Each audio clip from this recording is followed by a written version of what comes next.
Good afternoon, everybody. I hope you still have energy for two more sessions with us on the topic of energy performance assessment and certification, and everything related to it. I hope also the people online hear me loud and clear, and if you have any issues, my colleague Jasper is connected as moderator and he will support. Just drop your questions in the chat and we will sort it out. So as I said, our main topic is energy performance assessment and certification and everything around it.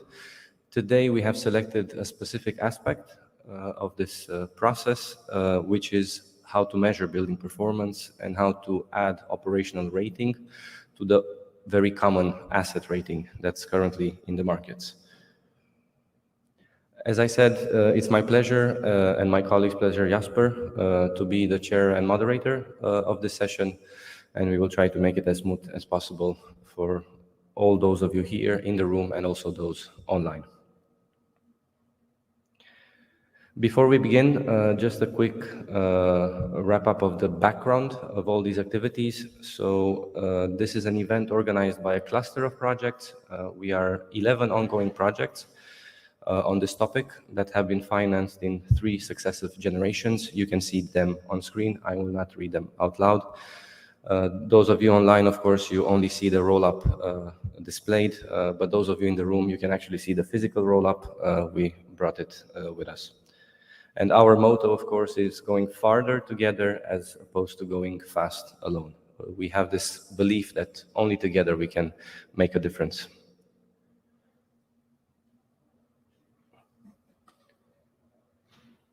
Okay, now it's back. We've been before at Sustainable Places last year. Last year, the topic was on smart readiness indicator. So let's say the smart building aspects of building performance assessment and certification. And this operational rating and measured building performance is only a natural follow-up, as you need a smart technology to go further in depth and make the assessment and certification closer, bring it closer to reality. And now we are here again, and a big round of applause for R2M Solution for making it happen again. Again, hybrid, basically 2 events in one, and being able to solve all the issues that are coming in between. We also participated in the Sustainable Energy Week last year, and this year we will be at the Climate Alliance International Conference. You will receive the slide deck following this event, and behind all the images you will have links, so you just click yourself through more details. 2 new projects have joined the family this year. They started in July, Smart Living EPC and Chronicle. They are not actively involved today, but slowly they will become more and more active and join the family members in co-creating together. In addition, this year, there was a synchronicity and 3 additional projects. I would call them associated sister projects, Fresco, Beyond, and Moderate, which are covering topics as energy performance contracts. Usually it's the same acronym, EPC, but please don't confuse it. Then Beyond, that looks at big data and artificial intelligence, because the more you go into measuring, the more data you have. And Moderate, who is looking at creating an open marketplace for building performance data, and for all the different data sets that are in different ways collected in the different countries in the European Union. So now I get to the actual event. As I said, EPCs and everything around them. EPCs are becoming the centerpiece in the ongoing revision of the EPBD. There are many other policy instruments around them, like Smart Readiness Indicator, Digital Building Logbooks, and so on, building renovation roadmaps.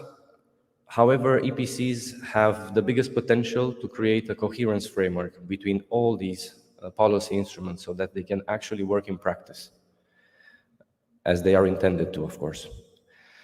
And we are getting now to our last chance to make a difference with the buildings when it comes to climate change. And if we are to have buildings that deliver, we need to monitor them. We need to measure if they are actually performing as they were intended to. So it's more and more relevant to go down this path, even if it's more complex than the current practices. In my opinion, I think we are at a fork in the road, and I think it's now the moment to choose. And often, as you can see on screen, the right decision on the right-hand side, meaning, is not always the best. So I have a strong belief that we should make this transition happen by working together and take the left road in this situation. Very quickly, the first session, we have 2 sessions of 1 hour and a half. We are 15 minutes more or less behind schedule, as the previous session was very close to this one. So in a nutshell, we have 3 guest speakers, which I'm very glad to have accepted our invitation. We have Shane Donatello from Joint Research Center, who is joining us virtually, Marlene Speakman, who is with us here in the room. Thank you, Marlene, for coming. And Judith Kimpian, who is also virtually attending. And then we have a panel in which we invited the associated sister projects, Fresco Beyond and Moderate, Juan Antonio Aranda, Tassos Tsitsanis, and Lucas Kranzel. And then all of them, depending on how much time we still have available, will exchange and hopefully answer your questions. Those of you online, if you have any questions as the presentations flow, just drop them. My colleague Jasper will try to select the most relevant ones and try to cover them here. If not, we will cover them after the event. So I give the floor now to our first virtual speaker. So, Marlene, the floor is yours. I'll not say anything more. I just press this one. Yes. Okay. Hope I am here it loud and clear here as well as online. I'm not muted there. Thank you for having me here. My name is Marleen Speakman. I work at TNO in the Netherlands. TNO is a research organization. I am a scientist. I have a background in both building physics and social sciences, and so I like to combine my 2 domains. Therefore, I am working on energy performances of buildings and mainly also on the user aspect and the user behavior in buildings. I'm also the author of the Dutch National Energy Performance Standard and some of the CEN ISO EPBD related standards related to building physics. And actually those standards are theoretical standards, and today the topic is operational standards or operational models, where we link the theoretical methods to monitoring data to make them a bit more realistic. So to show you which kind of energy performance of buildings assessments there are and why not always monitoring data or using operational data is possible or the best way. I showed you this scheme. Of course, when you design a building, the building is not there yet. You cannot do anything with data. You have nothing to measure. So when you want to know, to predict up front, if I design a building, what will be the energy use of the building, we need models, we need theoretical standards or calculation assessments. So theoretical calculations actually are very worthwhile if we want to do predictions. As soon as the building is built, but still people have not lived in there, we can maybe upgrade that assessment a bit by using ad hoc monitoring, things like air tightness we can measure very quickly, and we can with that make the energy assessment a bit more realistic. But still we don't know what the user will do, and the user is very important. But as soon as the building is used, and we use that for quite a while, of course, we can measure. And we will see later in the presentation why it is so important to also look at measurements. Actually, we see that the energy performance certificates in a lot of countries are based on measurements, simply because it's much more easy to do and also much cheaper than making a calculation. But there are a lot of differences between those two, and I will bump up that as well. But if you measure an energy performance, if you measure a building assessment, then it's very hard to predict what will happen if I change something. If you replace the boiler for heat pump, if you insulate the roof, what will be the energy use after that? So for that, we really need models. And also, if you measure it, what is that then, the end figure? What is the end figure? Is it the status, the quality of the house? No, it's the combination of the house and the user. So if the user is very energy efficient, the house uses, of course, much less energy than when you have a user that uses a lot of energy. But still, the label then is much better than in the other situation. So therefore, we think it's very good to make a combination of the theoretical energy performance assessment combined with data to make it a bit more realistic. And that is what we are working on at the moment, to make this combination and to calibrate the model. It's also good to realize that if you make a model of a building, the way you make that model and also the way you incorporate user behavior in that model depends on the aim of the model. And we work on all kinds of models of houses where the line of prediction differs. For instance, if you want to say something or know something about the flexibility of the building and improve the flexibility, the use of renewables, then the prediction is very short term. Yeah, you want to know something about the use in the upcoming hours or the upcoming days. And then the way to incorporate that use is different than when you make a midterm prediction, for instance, for fall detection or fall diagnosis. And that is even different when you do, we want to do some predictions, for instance, for predictive maintenance. And I think the longest range of prediction is when you want to know, if I'm going to renovate my house, what sort of measures should I take? What are the most efficient ones to take, the most, in the total cost of ownership, the best ones to choose? Then we talk about prediction, of course, over years and decades. And then we also have different ways to incorporate users. And that is what we talk about today. So why look at the actual energy use? We know that there are huge differences between houses due to the way they are used. If you look at a street of houses, in this example, we have a street of houses which all have, for instance, an E level. All the houses are the same, all have the same insulation level, the same systems, etc. If you calculate with a theoretical calculation the energy use, they all, of course, use the same energy. But if you look at the actual meter, then you see that there are huge differences. And we know there can be differences in a factor 4 between different houses, purely by people using them differently. So, and if someone uses much less energy or uses energy in the house in a different way, of course, the optimal way of renovating it can also be different. And at least the how do you say, the cost effectiveness of measures is completely different when they differ so much. So the best things to do can differ. Therefore, we want to know more about what happens in reality. And also what we see, and this is a graph which is already almost 10 years old, that if you look at the average energy use per energy label, that we see a huge gap between what we think in theory is the energy use of the label and what in reality it is. We see that poor buildings, the F and the G label buildings, use in reality much less energy than we think based on our calculations.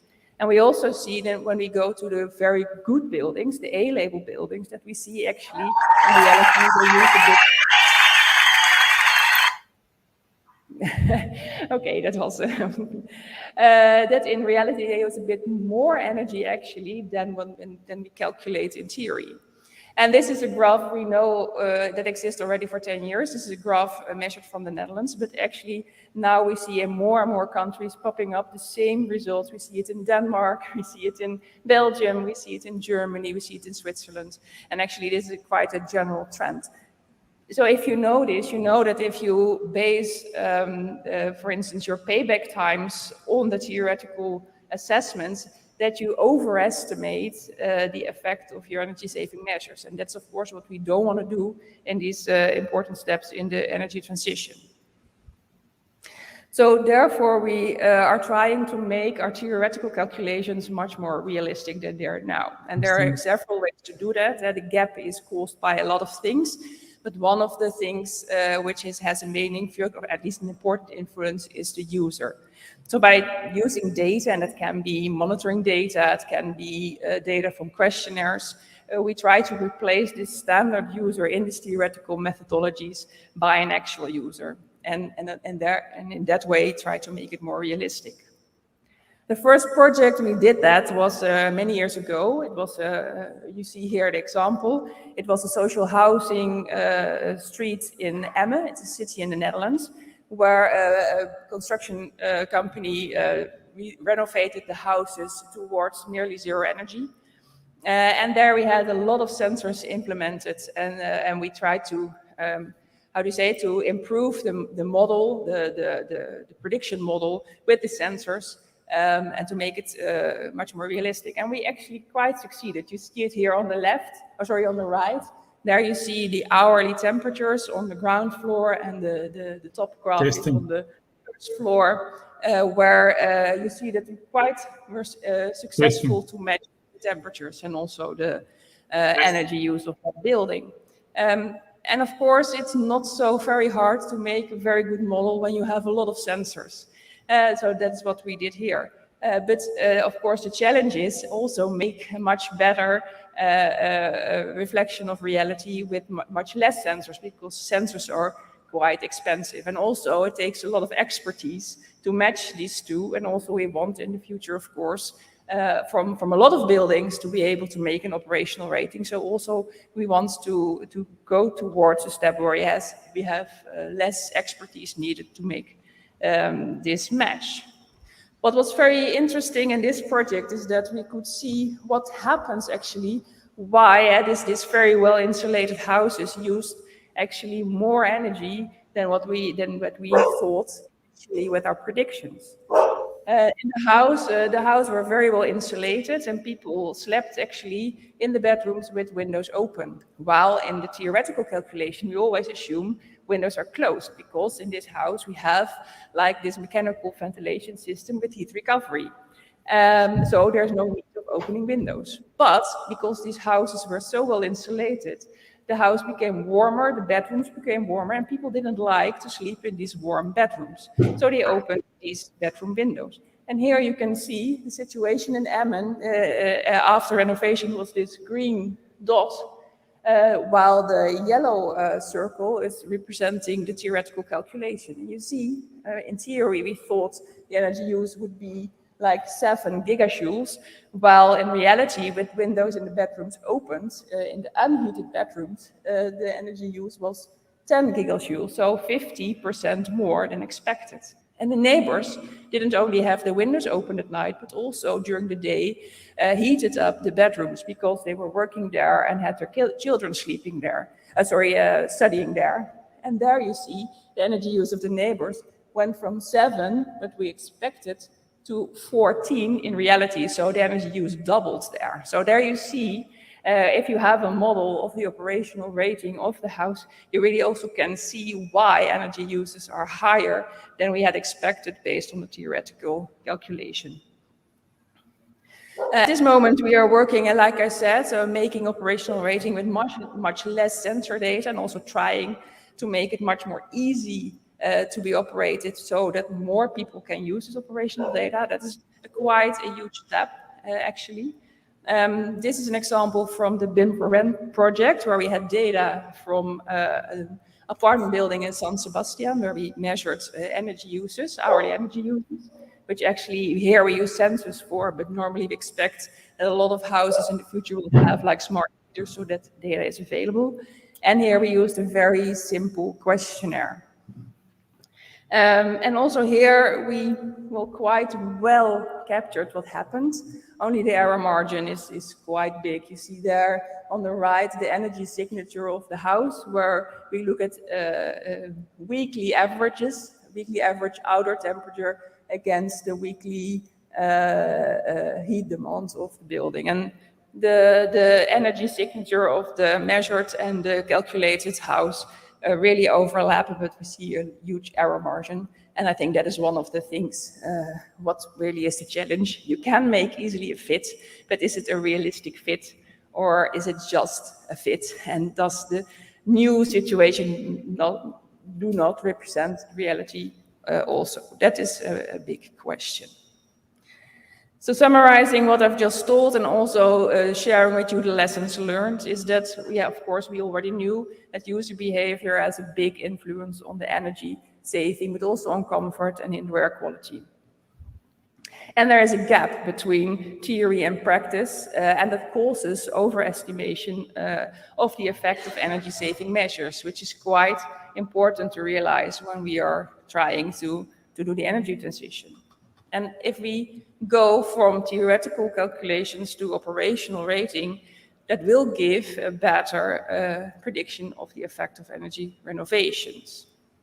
But like I said, it's not so difficult to get a fit, but it is quite difficult to get a realistic fit. And we really need expertise to make these fits at the moment. And when we want to do thousands and thousands or hundreds and thousands of renovations during a year, and we want to use this system for our energy certificates, we really need to make the operational rating much simpler and usable for people with less expertise. So that is a challenge at the moment. And I think another lesson, we always say, when you make an operational model, know what the aim of the model is, because different aims ask for different models, and don't try to make the Christmas tree. Don't try to make one model that serves all your aims, because it is never going to work. So for whom is this operational rating important? I think for starters, it's the homeowners who want to renovate their house and actually have no clue at the moment what to do in their house, what is best for them in their situation, in their house, with their use. Also the government, of course, who wants to, as effectively as possible, use their resources that are scarce. Cost subsidies, always scarce, but also manpower at the moment. Try to get a constructor to renovate your house. It's quite hard. So we also want those resources to be used as effective as possible.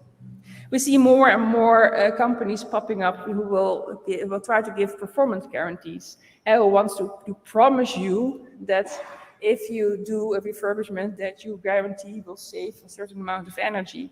And for them, of course, these operational ratings are also very important to be able to do that. And these tools are actually, I think, very important tools for the acceleration, but also for the upscaling of the energy transition that we really need at the moment. And maybe for housing corporations, that's a different thing. They have this huge asset of houses where it might be more important to get a good average fit instead of an individual fit of all the houses there. But still there also, it's of course very important that on average, and there is no gap between operational rating and asset rating. I think that's it for now.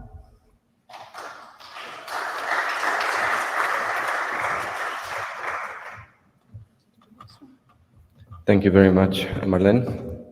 I think the technical issues have been resolved, and I can go back, actually. Apologies again. You need to close your eyes now again a bit.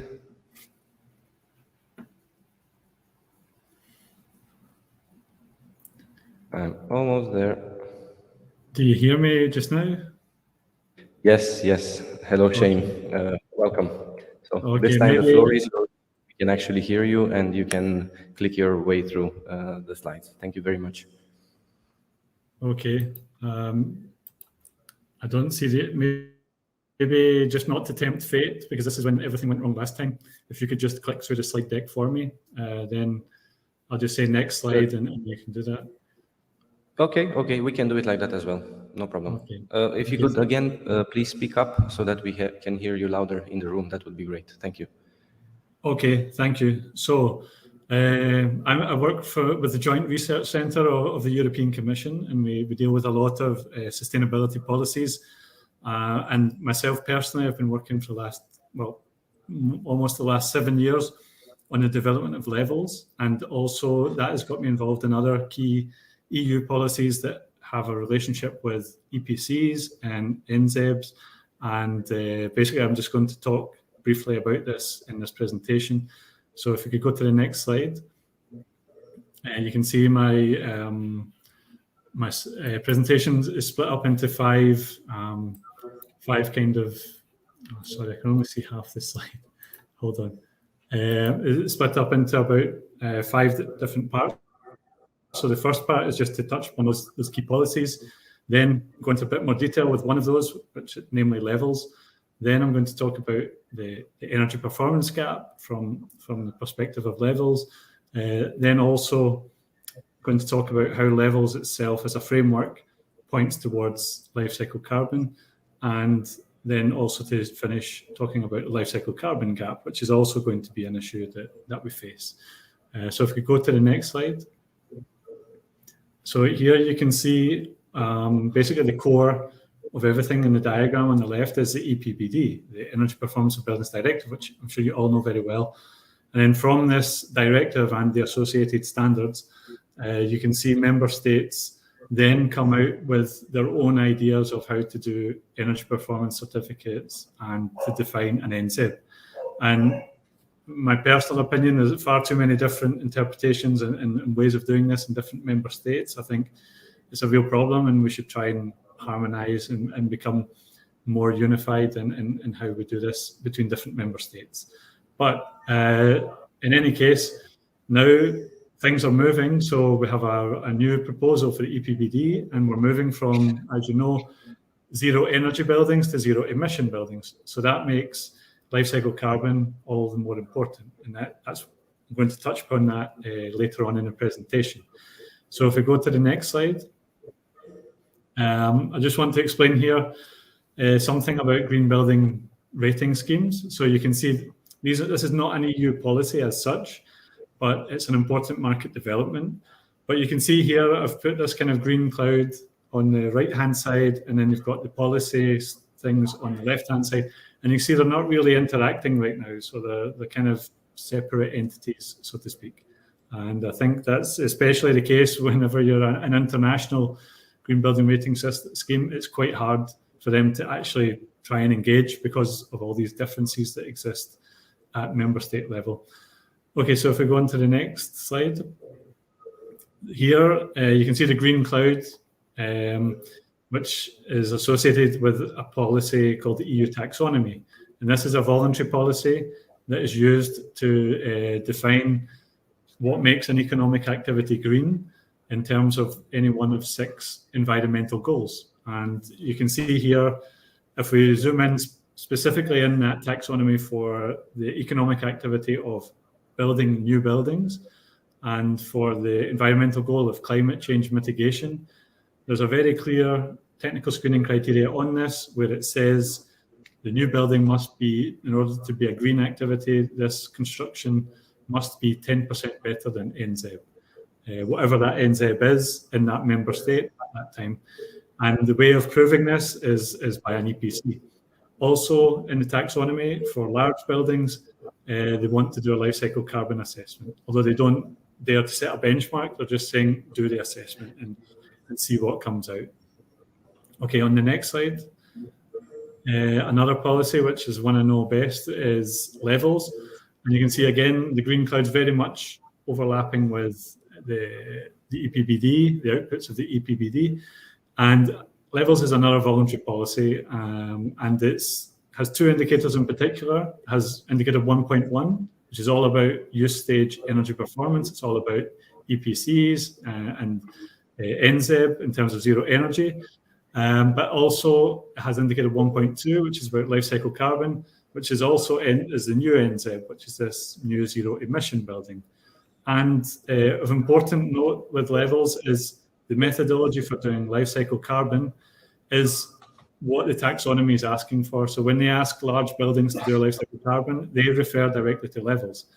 And then the new proposals for EPBD, they're also referring to the method for life cycle carbon in Levels. So it's giving a much bigger spotlight on the Levels framework, especially in this indicator 1.2. So if we go to the next slide. Yeah, so I'm sorry, I can only see half of my slides, so I can't read it off word for word, but just to tell you what Levels is and what it is not. So basically Levels is a common language with the idea of creating a shared understanding of what sustainable buildings are. It's also an assessment and reporting tool for measuring the sustainability performance of buildings. And it's based on 6 macro objectives, which I'll explain briefly soon.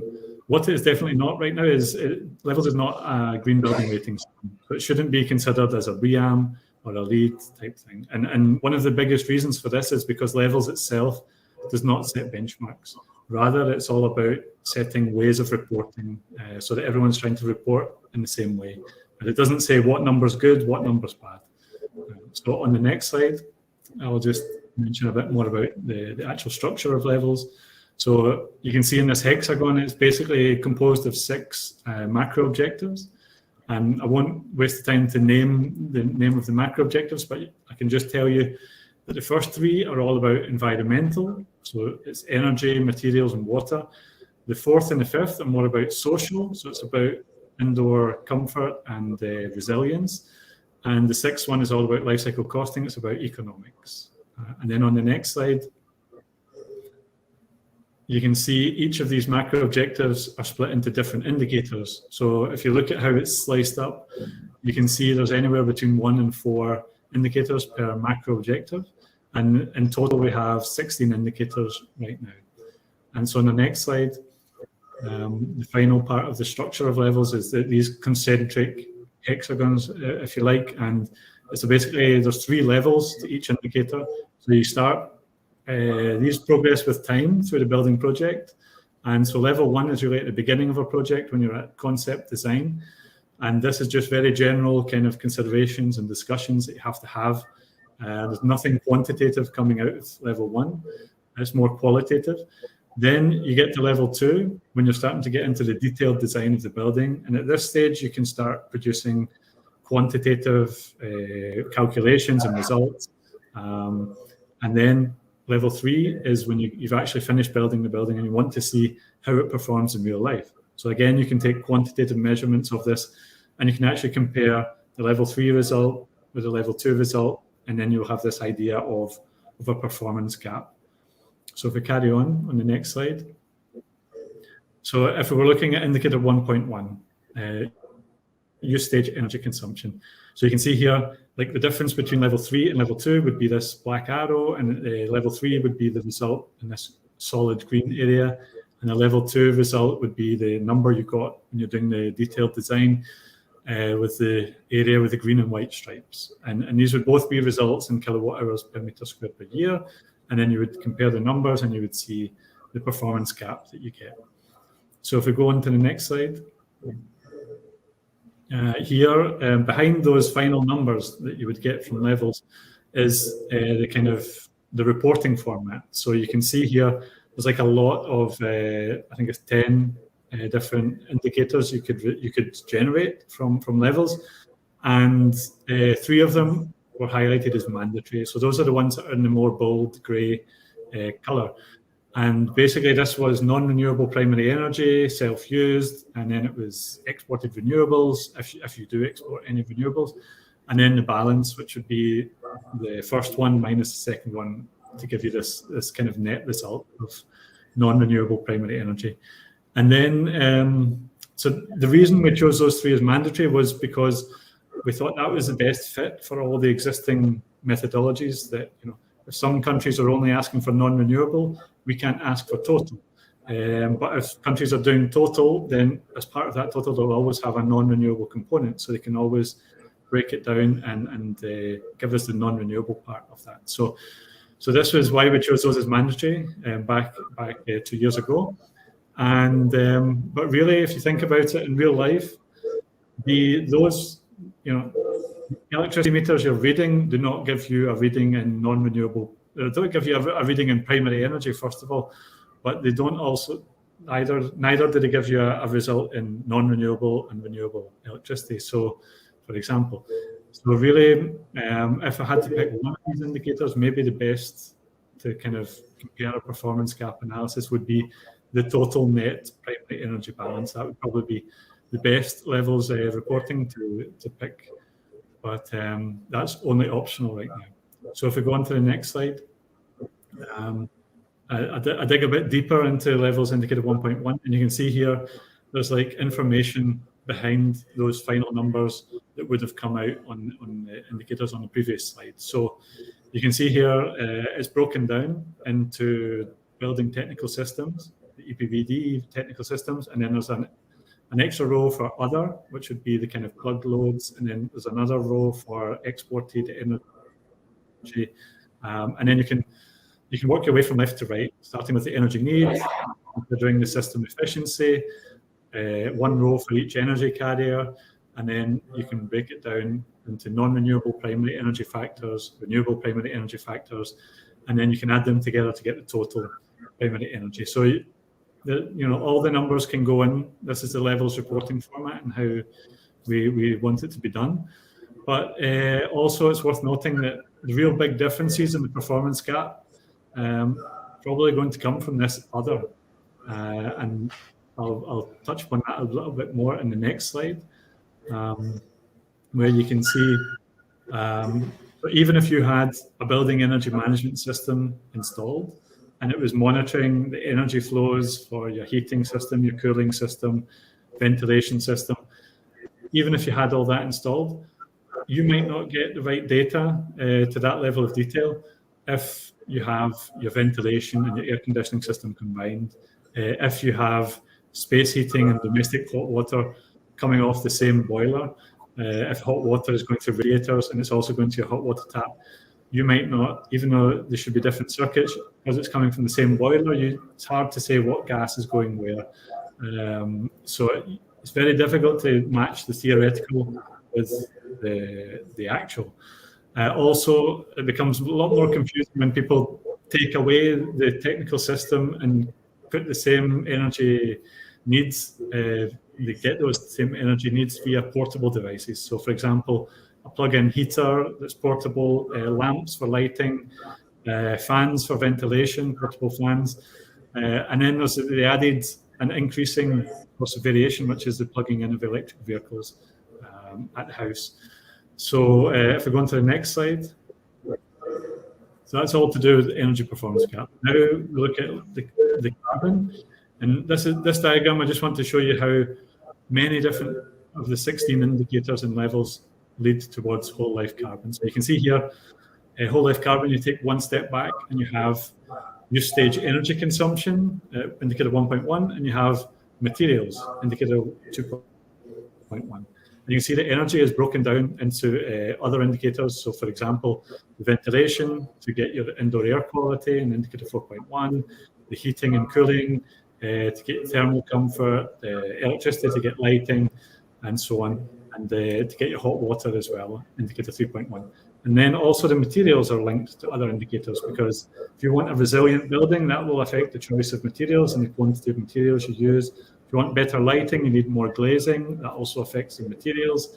If you want good acoustics, you'll need better insulation, that affects the materials.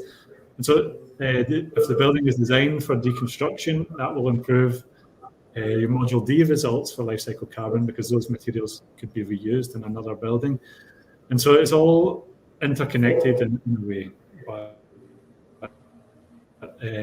that's of how this works. But really, it's all about embodied carbon, indicator 1, and use stage carbon, indicator 1.1. So if we go on to the next slide, this is just to briefly show how levels want you to report life cycle carbon. And you can see on the top left, you have, it's based on the EN 15978 standard. So it doesn't go against this standard in any way. It does have a breakdown of the modules. So you can see in the columns of the levels reporting format, you have module A, module B, module C, module D. So these are the different life cycle stages of a building. And then you can see the different rows. You have a breakdown of fossil carbon, biogenic carbon, and land use change carbon. And those can all add up together to give you results for each life cycle module of the building. I will put a link on the slide for the JRC user manual for indicator 1.2. And if you read that manual, you'll find that levels defines a minimum scope for embodied carbon, which is an important thing, because you need to compare apples with apples if anyone ever wants to set a benchmark for embodied carbon in a building, then you have to say what's in the scope and what's out the scope. So levels defines a minimum scope that we think all buildings should do. Also provides default service lives for different building elements and technical systems, in case you don't have a better idea. And it also provides a list, an indicative list of different LCA software and databases that should be compatible with reporting in this way. Okay, so if we go to the next slide, which I think is the penultimate one. Well, okay, here you can see again, like the energy performance gap, the life cycle carbon performance gap is going to be the difference between your results at level 2 of levels and level 3 of level. And the main sources of variation there this time, first of all, it's the energy performance gap is also going to create a life cycle carbon performance gap. But also, and could be a big error here or uncertainty is how are the grid electricity carbon factors going to change over the next 50 years? Who can really know that? Maybe we had some utopian vision a few years ago, but after Ukraine and Russia, everything's not certain right now. So who can foresee 50 years into the future what's going to happen? Then on the embodied carbon side, the idea here is, again, we're using the same scope for building elements as you were in the design stage, as you are in real life later on. And was your generic data in the design accurate compared to the specific data when you actually bought the materials yourself? And again, also how long do these elements last in real life compared to your assumptions? So the penultimate slide now, which is next. Here, I just want to say that it's a caveat really for life cycle carbon, that it's always just an estimate. You're never going to get the real number. And it's a case of how accurate can you be, how much uncertainty can you minimize. And you can see here, just going from left to right, you can see how a building starts as a design on a piece of paper. It's then materials and energy are going in, it's finally built, and then it's maintained and operated until it reaches the end of life. So you can see here at the beginning, you have high uncertainty because you don't really know exactly what materials you're going to use. You don't know yet how much waste you're going to produce. Lots of things can change. But as you get to completing building construction, you have more certainty on the embodied side. You're really quite happy. You get a much more accurate result. But then the occupation phase begins, and all the assumptions you make about occupant behaviour can go out the window. You really don't know if people are going to decide to do a big renovation, if there's going to be lots more people using it than you expected, or lots less people, if the grid supplies are going to change, and so on. So there's lots of things that can change and increase the uncertainty of your life cycle carbon. So it's just this constant estimation exercise, and you have higher level uncertainty. So that was all, and these uncertainties will affect the life cycle carbon performance gap. So that's all I wanted to say there. And now just to conclude on the next slide. So all I wanted to say is that levels, the idea behind levels is it's a voluntary policy that is trying to become a common denominator for other EU policy and also for green building rating schemes. It's also has quite a comprehensive approach to reporting on use stage energy consumption that we think is able to handle all the different member state methods right now. But this could change, or it might not be 100% true right now.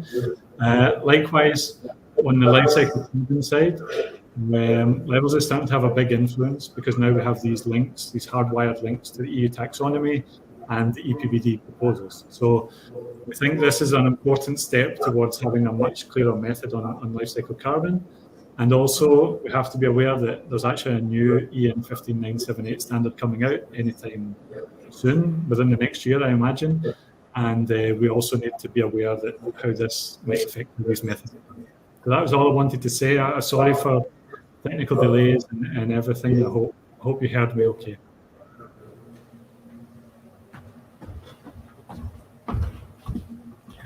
Thank you very much, Shane. Please stay with us. We will address questions after the third guest speaker finishes their presentation. Now you have seen already Marlene's presentation. I'll quickly click through it. And now we arrive at our third guest speaker, Judith Kimpian. She's also joining us virtually. Judith, I hope you can hear us, and I hope we can hear you. If you could say hello. Hi, everyone. I'm not sure if you can see my screen. Maybe We actually show the slides from the room. We hear you well. Maybe if you could speak louder as well, that would be helpful. I think Thank your you. colleague said that I would be able to show my own screens, my own slides. We are displaying your slides. You are. Normally, you can click through them if you want, but I can also do the same as I did for Shane. You just tell me, and I change the slide. I think the easiest thing is if because I'm sharing my screen. So if you can you see me scroll to the next one? No, we do not see your screen. We are displaying the screen here from the physical location. I think it's better if you look at that screen as well, so that I can't see we that are on the screen. So same I'm just side. gonna talk the slides, and I always just say next if that's okay. Yeah. And I hope Perfect. So the floor is kind yours, of Judith. Thank you. matches. Thank you. So good afternoon, everyone, and many thanks for inviting me to contribute to this event. I'm really excited to hear from the speakers how much you have all been doing to progress this topic. It's really fascinating to hear that Marlene's work is also based on studies of performance in use, and you will see some examples of from me of why feedback from buildings in use is so critical for us to be able to build net zero architecture and for this to become really ubiquitous. It's great to be able to watch your update, Shane, and hopefully I won't overlap too much. In any case, you will get from me the architect's perspective on the performance gap and why the operational ratings are so critical to close this gap. Next, please. Just a quick snapshot of who I am. My name is Judith Kimpian. I chair the Sustainable Architecture Group at the Architects Council of Europe.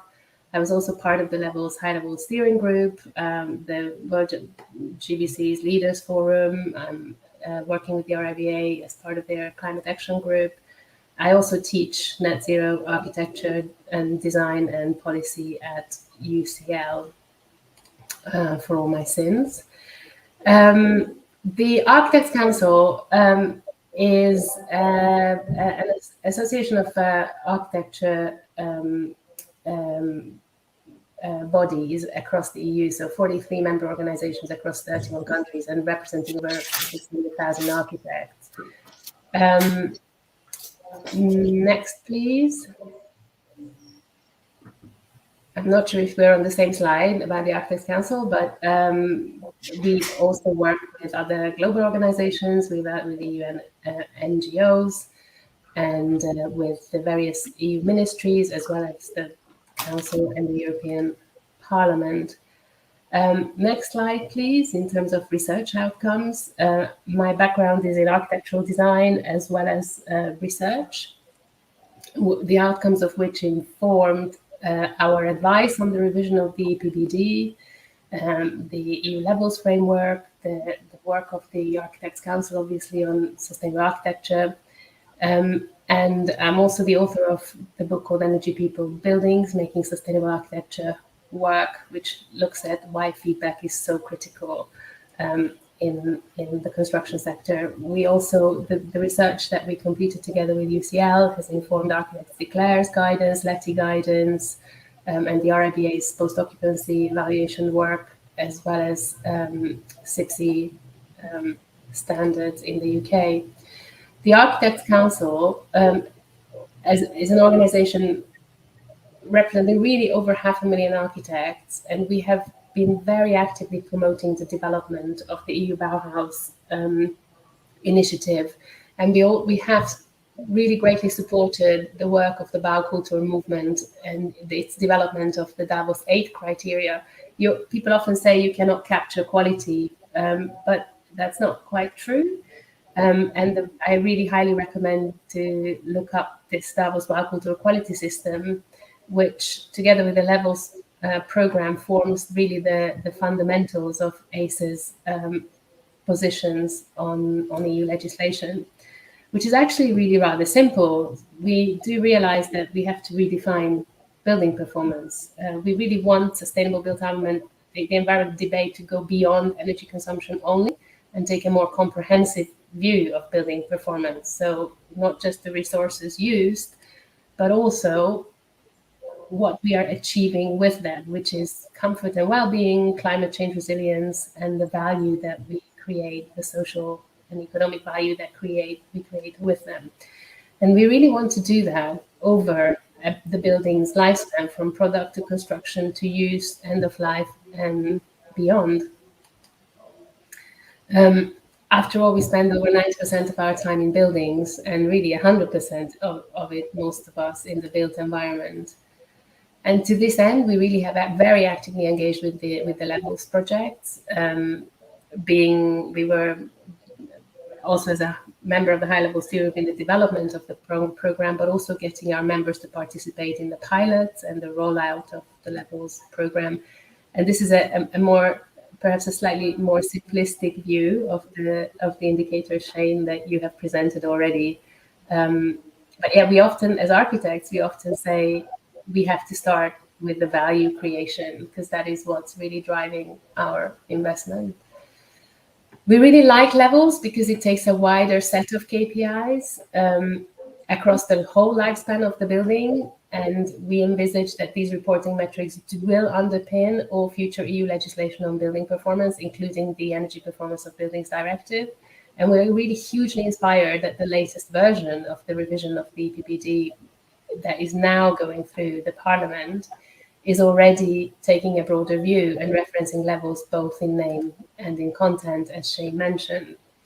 We also like Levels not just because it talks about what we achieve with natural resources and the time span, the lifespan, but because it aligns with the project timeline, so the project's workflow, tackling whole life performance. You can really use Levels to report targets and description of how they might be achieved at an early stage, when you don't really have a lot of data, to the calculated performance against targets, and then reconcile that with the performance against these initial targets. But we do recognize your point about benchmarks, Shane, was that it is absolutely critical to create a level playing field and to incentivize the sector. So we really need more data as well as a level playing field, which can really only be achieved by legislation, which is why we are promoting so much that this needs to be embedded in the EPBD currently. And also, why the EPBD? Many people ask, why would you alter the Energy Performance of Building Directive to do things that it was never intended to do? Well, the Green Deal originally set out the need for a comprehensive review of all building-related legislation, but actually that review not take place. Instead, we got the EPBD revision and the Fit for 55 package. So what you are seeing is the sector really looking to see tangible improvements in building performance, wanting to push everything onto the EPBD because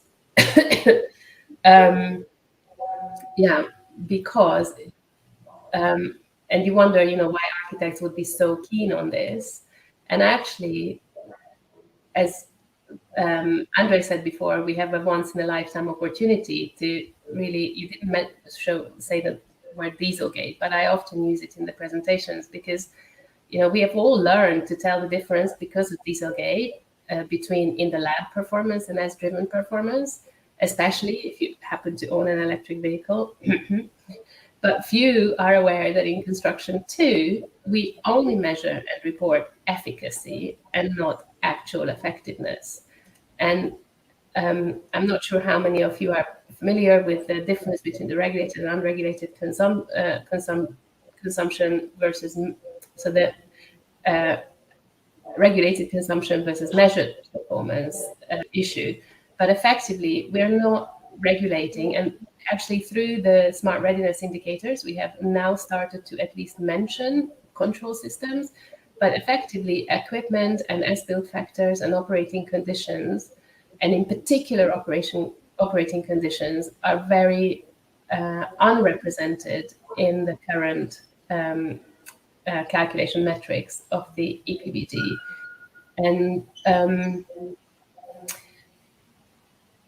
And so designers and, there's a reason why we did this, because in practically speaking, designers and contractors cannot be made responsible for how occupants use buildings. However, the current system really causes clear accountability and quality issues and all sorts of market distortions.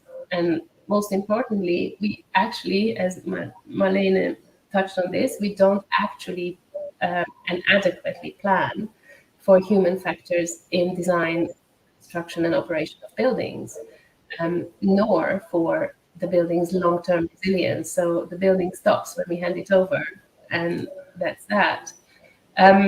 This is my slide of the one of the research projects that we did, funded by the UK government. If looking at the examples of 7+ buildings, we looked at under the UK Building Performance Evaluation Programme. We measured 50 non-domestic and 100 domestic projects, and there we detected huge anomalies between expectations and outcomes.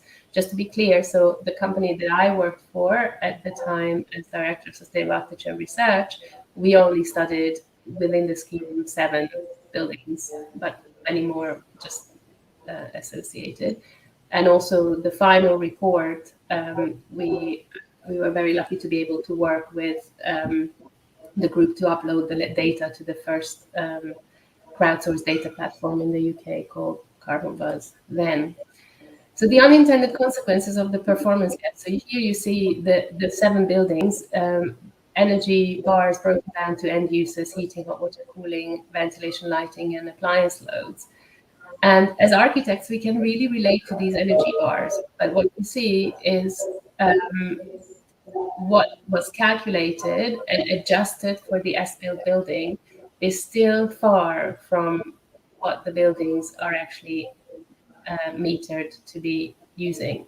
And getting this data out of buildings is incredibly difficult at the moment. The final report highlighted some of the causes of this underperformance. And you see the biggest causes: commissioning, occupant behavior, system operation, measuring issues, were some of the biggest problems, including workmanship and design. I don't know if we are on the same page, Andre, because I forgot to keep saying next, please.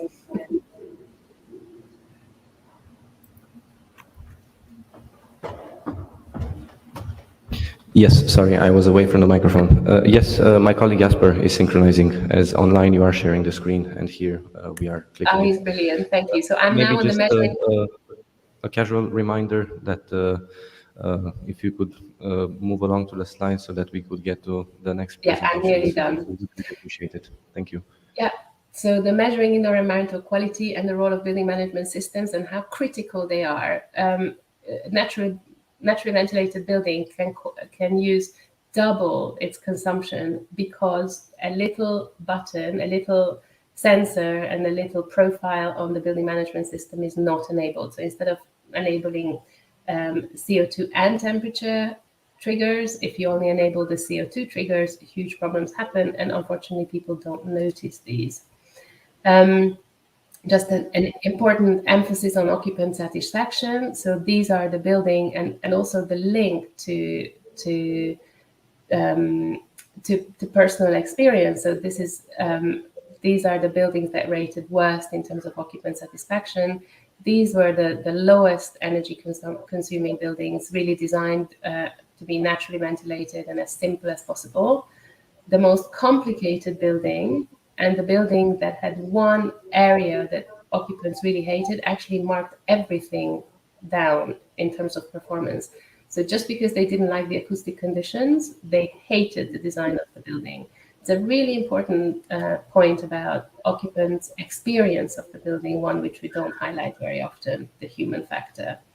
And the open door in the middle of winter that makes a howling gale blowing through the entire ground floor of a school building, which means that £750,000 worth of a ground source heat pump was never enabled because the heat flow, the flow temperatures needed were much higher, so the whole school was running on the backup boiler. So what can we do, and why are operational ratings so important to overcome these? And one of the things that we architects always promote is a kind of building performance register, which is similar to what you always talk about in terms of the building logbook, so that you can actually track all of these important contributors to performance from plan to design to procurement to use and to learn from the project. And we called it often the golden thread, using Bill Bordas's words. And this reconciliation between design versus as-built versus in use. So what we would like to see, this process of targeting operational performance align the project team incentives much better. So with more intrinsic feedback loops throughout the design process, everyone actually ends up targeting operational outcomes. And within this, the building performance register becomes a kind of depository of this critical data. And we're also very keen for this to include the bill of materials too. So this validation process gives accountability where actually currently very little exists. So if we zoom into this critical part of the timeline, commissioning happens to be late on most buildings, and the first year comes the year of seasonal commissioning and adjustments. This is when the meters get reconciled, when all the set points and profiles are checked and adjusted, then the openings are serviced, the manuals are finalized, as build information is transmitted to the building owners. And in standard design and build contracts, this period is actually a mess. If performance clauses are properly set up, on the other hand, then most issues can be rectified really quickly without adversity while the original project team is still on board. And what the EPBD has historically lacked is the implementation of this measurement and verification protocol for the as-built building in year one, when the landing period ends, and the benchmarking of the actual operating building once it's settled with its occupants and users. So we would really like to see energy performance certificates that not only communicate asset ratings, but are validated by actual achieved performance, both in terms of as-built, embodied, and operational carbon. And we hope that way we might begin to appreciate the role of the user experience in design, really, which is fundamental, really, in product design, but it's so lacking in construction. So we want to see people stop seeing occupants as an impediment to performance and design for them as end users. So 2 ticks on the energy performance certificate, 1 for the as-built validation and 1 for the in-use one. And this reconciliation is the bit that isn't currently defined yet in the EPBD, but is so critical. If you plan early for this feedback, and actually the cost of this is really low and a fraction of the cost of the project, and much lower than any cost of reconciliation would be if you didn't plan for it in the first place. Just to sum up, so EPBD priorities are obviously, we see this process as a facilitator of high quality architecture, and the fundamental aspect of the new European Bauhaus movement. We want to see a comprehensive approach to building performance at different levels, and the validation and disclosure of performance with inspections, and very big emphasis on inspections, and of course the data and benchmarking, supporting a neighborhood approach, nature-based local solutions, and effective financial incentives. A quick image to summarize: actual reductions, accountability, and user interface design. So that it will really be possible to find buildings that are both inspiring architecturally and perform to net zero standards at the same time. At the moment, these buildings are really quite difficult to track down. So to address the climate emergency, we really need to progress faster to net zero. And it's quite critical to bear in mind that net zero doesn't deliver architectural quality, but that architectural design has the power to mainstream net zero. And those at the forefront of using feedback in design will likely to continue to lead the way. Thank you.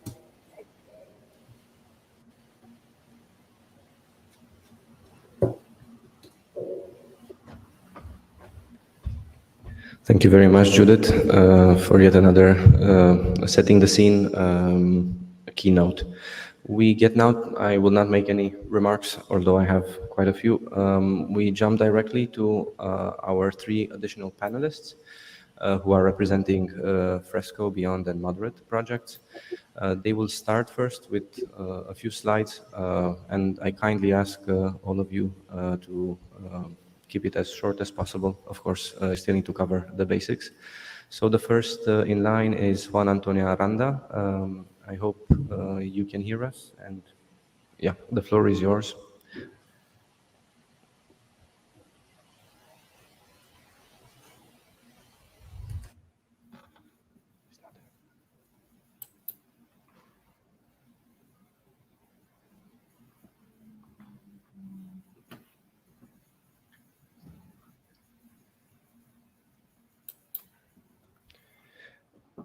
Okay, it seems that Juan is not there, so we'll make again a switch. I think Tassos Tsitsanis, you are already online. So again, everybody please close your eyes. I'll jump to Beyond presentation. Here we are. Tassos, the floor is yours. So my name is Tassos Tsitsanis. I'm from Suite 5, an SME located in Cyprus. We work on the big data and analytics domain, and actually in the Beyond project, as Andrei mentioned in the beginning, we are working on around big data from buildings. And if we can go to the next slide, because the time is too limited. The next one. Okay, here. I will start with a very brief information about the motivation behind Beyond.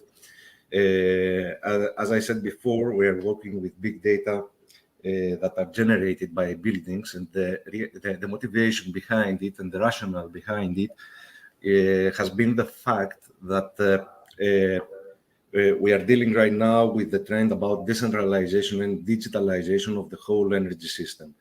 And this decentralization mainly trend brings a lot of new assets and a lot of distributed energy resources across the edges of the system. And these new assets actually and resources are associated with huge amounts of data, are generating huge amounts of data that are not reachable anymore or at all actually by the traditional stakeholders that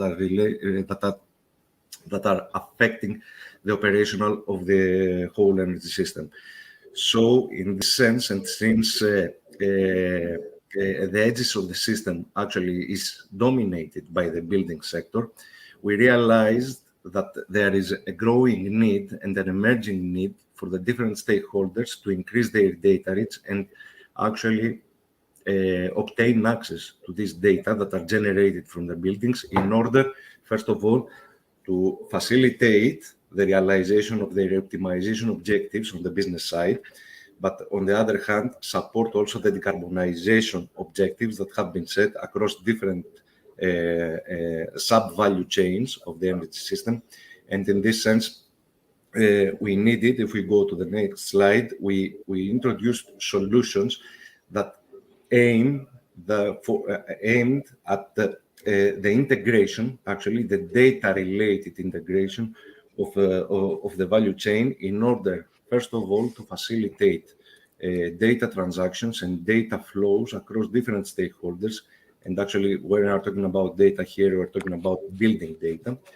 And on the other hand, the realization based on this data and the intelligence that can be extracted by them, the realization of new services and new service flow across the whole value chain in order to support the evolving and the paradigm shift actually of the energy system in order not only to optimize the internal performance, the intra-building performance, but also facilitate the introduction of buildings as new market actors across energy markets. So in a few words, if we go to the next slide, the main innovations of the project are mainly drifting, let's say, in the area of big data and big data management. So we are introducing tools that will allow building stakeholders, building managers, facility managers, ESCOs, to effortlessly upload their data and actually make them available in a common repository, if we can call it like this. Actually, this is a huge platform, not only a repository, but we introduce the mechanisms for and the different methods actually for uploading different types of and heterogeneous types of data over the Beyond platform. And this, of course, needs to happen in an interoperable manner. So we support and we invest a lot on the interoperability part in order to allow different data assets to be available across a wide range of stakeholders. Of course, this comes together because we are dealing with non-expert data users. This comes together with intuitive interfaces for data exploration in order to allow different stakeholders to find and retrieve data in an easy manner in order to use them for their internal operations. And of course, what I need to highlight here is that Beyond is not only about collecting data, is not only about analyzing data, but the most important thing is the data sharing part, where we introduce mechanisms and formalized contracts actually in order to make this data purchasable and monetize the data that are collected from buildings, that are generated and collected from buildings, in order also to give new motivations and new incentives to building stakeholders, to building owners, to building occupants, to share their data and support further optimization across the whole value chain. If we go to the next slide, of course, all these technical novelties on the data collection and the interoperability and processing part needs to come together with a very strong privacy and security aspect. So we introduce mechanisms here in order to safeguard sensitive data and personal data that are collected by occupants of the buildings, and allowing them actually to always keep control of whatever happens with their data. So who has access to their data, who should have access actually to their data, what type of data they want to share with each different stakeholder, what level of anonymization will be applied over this data, and so on. So I don't have a lot of time to get into the details, but actually the key point here is that we allow the data owners, which are the building stakeholders actually, to decide and define what exactly will happen with the data from the perspective of security and privacy. Now, if you go to the next slide and the next one, okay. In order to validate our concept, we are introducing, in our platform, we are introducing a set and a bundle, actually, of added value applications for different stakeholders. I will focus mainly on the one that is highlighted with bold in this slide, which is the Building Energy Performance and Smart Readiness application that is destined for energy service companies, where we are not actually, because you have very well understood that we are not focusing from a research point of view on the operational rating part. We support, of course, the operational rating part with richer data and more fine-grained and high-quality data in order to validate our platform. So if we go to the next slide, we have developed a specific application for this part, for the energy performance and smart readiness certification. We complement these two aspects, the energy performance and smart readiness, in order to provide a consolidated view of what happens with the building. And some key points, actually, in relation also to the workshop and whatever has been presented before by the other panelists, is that what actually we focus on is to populate the application with very granular and enable, let's say, an AI-supported dynamic energy performance assessment with the use of electronic display energy certificates. So we apply a variety of statistical and machine learning algorithms and analytics in order to disaggregate, denormalize, renormalize energy consumption as we measure it across different meters, across different devices, in order to come up with a granular, to the extent possible, assessment of the energy performance, the operational rating, actually, of the building, even in smaller time intervals than the annual that is the usual practice. The normalization, of course, the overall methodology that we follow is not something new. We are mainly stepping on the operational rating methodology that is followed in the UK, since, as I said, we are not working on, from a research point of view, on defining a new methodology. And of course, we complement the rating part with more advanced and fine-grained analytics to allow the different users, the ESCOs, but also the building occupants, to spatio-temporally drill into performance aspects, define outliers, identify what might go wrong with their building, what does not go as expected, actually, and simultaneously receive some assessment based on the two types of surveys that are followed for the smart readiness certification with regards to the different criteria and the different categories that are assessed under the smart readiness assessment framework that is promoted by the European Commission. So all these solutions addressing both data and energy applications part are tested in 4 demonstrators. We are currently entering actually the demonstration phase, and hopefully next year with a new get-together, let's say, with regards to this issue, we will have also the opportunity to provide very detailed results from our demonstration activities. I hope I was quick enough, Andrei, to give also time for the other speakers. Yes, thank you very much, Tassos. We jump back, sorry. Again, close your eyes. We go back to Juan. Just a second. I'm almost there. Yeah. Here we are. Hello, So, can you hear me? Juan Antonio Aranda, I think now we can hear you. Can you Speak hear as me loud now? as you can, and let me know when to change the slides. Please, the floor is yours. Okay. Hello? Yeah. let's Yes, see. yes, we can hear you. I hope you can hear me. Can you hear me? Yes, yes, we hear you loud and clear. Okay. Just if you could speak a bit louder, that would be helpful for us here in the room physically.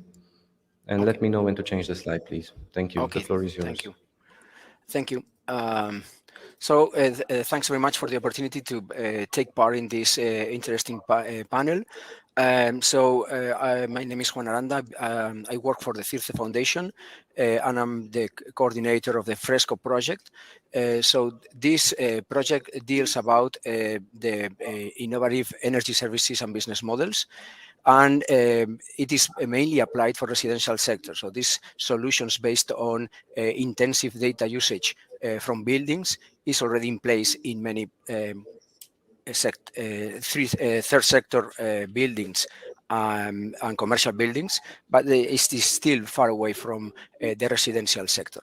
So the FRESCO project tries to contribute to increase the smart readiness of the buildings and allow for somehow the deployment of these innovative and advanced energy services based on the capturing of data and the adequate treatment of data to provide the services.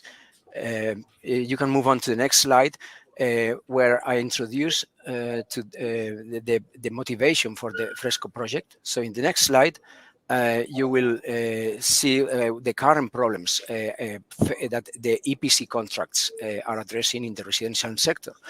So the problem is the limited in penetration of the EPC services in the residential sector.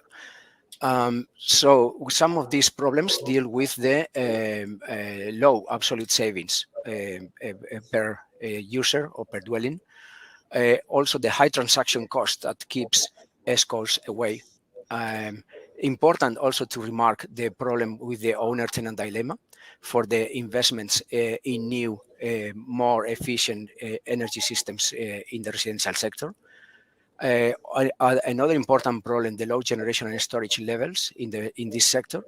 And finally, the lack of data, the real-time data for the provision of these advanced energy services. So this keeps customers away from the participation in electricity market, not to mention about the lack of access to demand response markets in many countries. Next slide, please. So for this, the Fresco project tries to address these issues by creating a new concept of energy performance contracts, which are based on the usage of data for two purposes simultaneously: for energy efficiency through smart algorithms, behavioral change, and automation, but also the provision of grid management services to the grid through demand response mechanisms. So in this, we encompass a number of new services that include building retrofitting, generation and storage, flexibility services, energy efficiency, self-consumption optimization, and other possible potential non-energy services that might be also deployed by means of the same data capturing infrastructure. Next slide, please. The idea is to move from the traditional ESCO EPC system, in which consumers benefit from services and enjoy some efficiency, to a system in which we add this efficiency, enhancing the services with automation and self-consumption optimization and user behavior improvements, by using this data also to provide services to the grid by means of demand response aggregators, and obtain an additional revenue stream from the provision of these systems to the grid. So this would reduce eventually the payback time for the infrastructure to be set in place, and reduce this so far long payback periods, making attractive the new P4P energy services in the residential sector as well. Moving on to the next slide. A number of possible energy service proposals in which we are working include smart retrofitting solutions, including data monitoring, informative billing, smart readiness certification.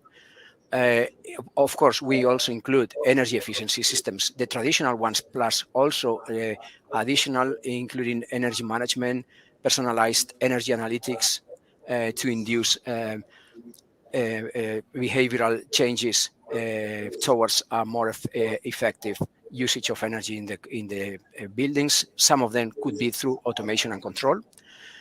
And a big and important part of the services would focus on demand flexibility extracted from the participating buildings through blockchain-enabled systems to allow for smart contracts to expedite these events of flexibility to the grid, including BPP configuration and explicit automated demand response services. And finally, a number of possible non-energy services that could be valuable for the users, for the residents, such as comfort preservation, air quality, noise reduction, and security and surveillance. Moving on to the next slide. These services are all based on a P4P approach, in a pay-for-performance approach, in which performance needs to be measured. So it is important to design the right baselining and forecasting algorithms that enable a dynamic, continuous measurement and verification, both of energy savings on one side and short-term regular verification of flexibility upwards or downwards provided to the grid. So these energy performance methods can also apply to non-energy services by measuring the actual scoring with respect to the targets for whatever the service is, whether it is comfort, noise, or air quality. Moving on to the next slide. We also intend to demonstrate all these services in a number of different demo sites. And we are now halfway through in the deployment of these solutions in the 4 selected demo cases, which are a residential building in Madrid, also a single house family residential buildings in France, single family residential buildings in Croatia, and finally a commercial building, in this case a hotel in Greece. So we are now starting this demo site, this demonstration phase in the project, and hopefully will be successful. And if not, at least we'll be able to learn enough for our next step deployment of these advanced services in the future. I think that we need to include the residential sector in the decarbonization targets of the European Union, and the best way is by enabling this kind of smart tools to be used also in this residential sector. So that's all for my side. Thank you very much, and I will be glad to answer questions later on. Thank you. Thank you very much, Juan. And we move on now quickly to our third panelists. Just a second to go through the Beyond slides first. Apologies again for the technical issues. Lucas Kranzel, the floor is yours to say a few words about Moderate project. Thanks. Can you hear me? Yes, yes. Again, if you could speak as loud as you can, that would be very good. Okay, I will do my best. Hello, everybody. I'm happy that I can share some ideas and concepts about the Moderate project with you. I'm Lucas Kranzel, working at TU Wien, the Technical University in Vienna. The project Moderate actually is coordinated by EURAC. Moderate stands for Marketable Open Data Solution for Optimized Building-Related Energy Services. And the underlying idea, the underlying aim, objective is to come from data to wisdom. So what does it exactly mean? Next slide, please. From data to wisdom, there is a lot of data available on buildings, but often it's not accessible. Often it's subject to data privacy issues.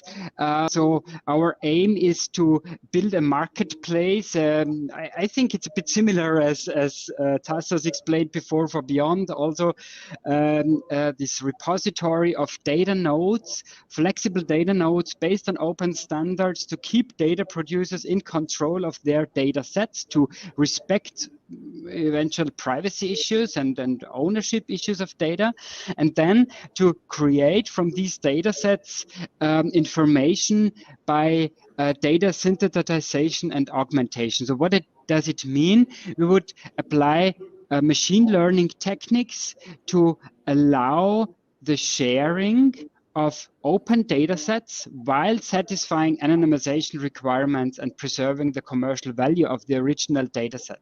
So we will create these synthetic data sets which have lost some data information from the original data, but still have sufficient information included to derive knowledge, the next step, and knowledge via apps and services. So we're aiming to develop a collection of open source data-driven analytics to bridge the gap between information and knowledge. And overall, we hope, expect, and have the ambition to create wisdom in the sense of more robust, improved, and consistent monitoring of performance of buildings.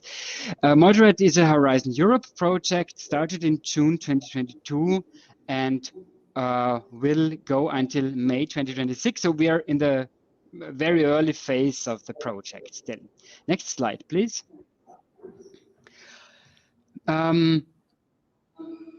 Moderate Moderate's ambition is to develop data-driven tools for different stakeholders. So different type of users like facility managers, utilities, utility companies, real estate companies, the real estate sector as such, ESCOs, policymakers, and each of them, they all have different needs, expectations, and so the Moderate platform, the Moderate marketplace, will develop different features like system management, building optimization and assessment within energy communities, or decision making on local municipal level.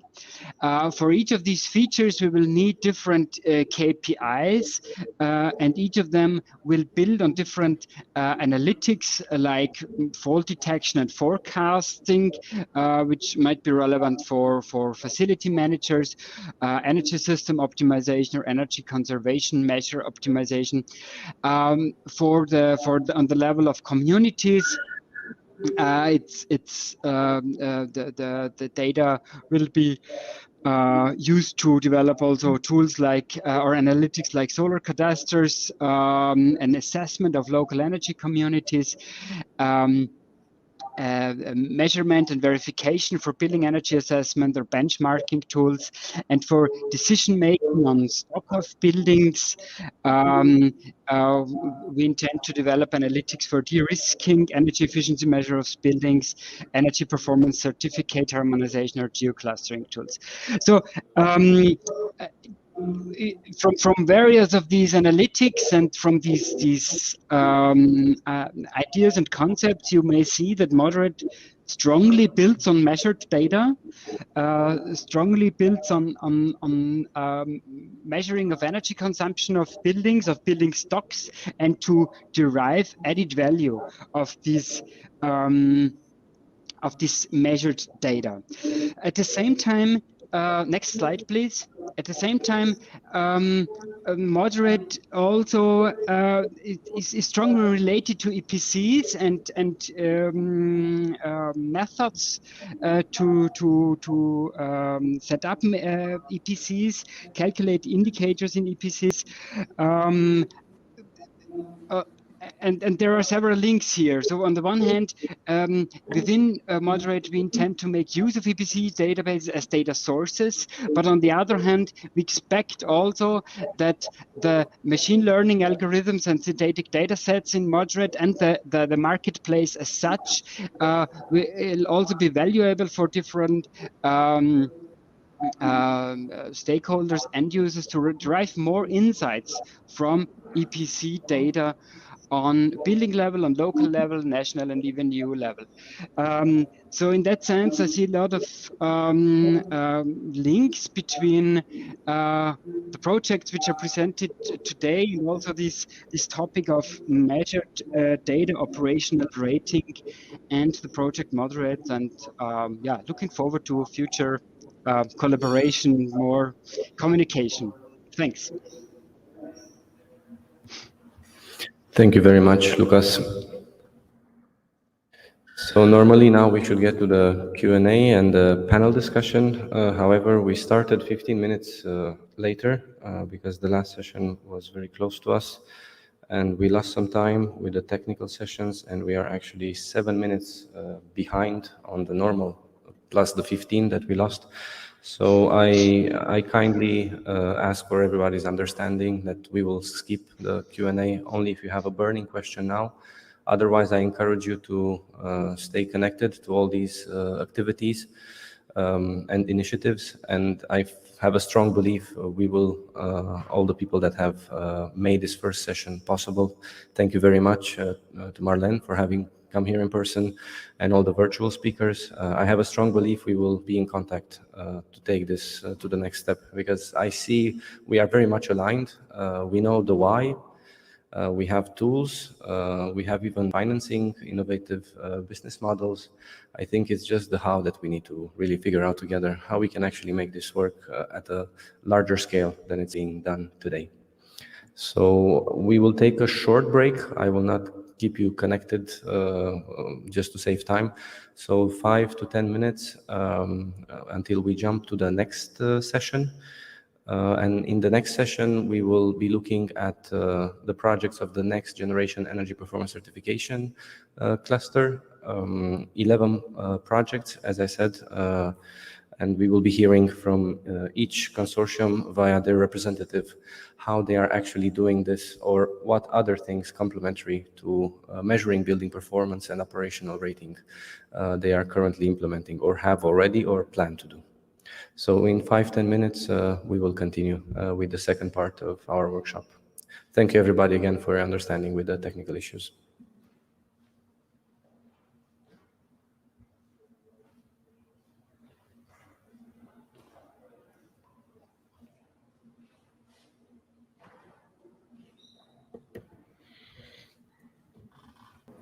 Good afternoon again to everybody here in the room in Nice and also to our attendees online. I hope you are back behind your screens, and also here in the room I kindly ask everybody to take your seats. We will proceed to the second session of our workshop on the topic of energy performance certification and assessment procedures.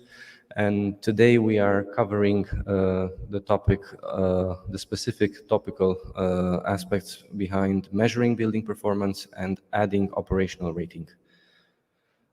Me, together with my colleague Jasper, we will be facilitating this event happening both physically and virtually. And of course, great thanks to R2M solution team in the Régie Technique to keep everything smoothly running. We are a group of 11 EU-funded projects that are working on this topic. We have been cooperating now for years. This is just another event that we felt it's the timely need to do it and make progress. And our mantra, of course, is going farther together as opposed to going fast alone. Those of you online only see the roll-up on your screen, but those of you here in the room, we also have the roll-up here with us and a few roll-ups of the sister projects in the cluster. Last year we were, we were before at Sustainable Places. It's really great to be here back. Last year we looked at smart buildings, specifically the Smart Readiness Indicator, how it relates to building performance assessment and certification.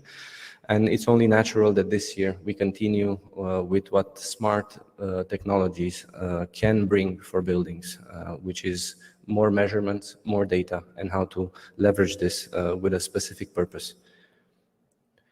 We also organized at Sustainable Energy Week an event, and this year our next event as a cluster will happen at the Climate Alliance International Conference. Behind all the images on the slide deck, which I'm sure you will receive together with the recording of this session, there are links so you can go in further depth about what each project is doing and what we have done as a cluster. 2 new projects have started this year in July and have joined the family. They are not actively involved today in the session, but they will soon take part. This year we also explored the synchronicity with 3 sister projects, which we call associated projects, Fresco, Beyond, and Moderate. They presented in the first session of our workshop. And they are dealing with financing, innovative financing business models, energy performance contracts. It's the same acronym, EPC, but it's contracts. Beyond, dealing with big data and AI, and Moderate, working to develop a marketplace for open data exchanges for buildings, of course.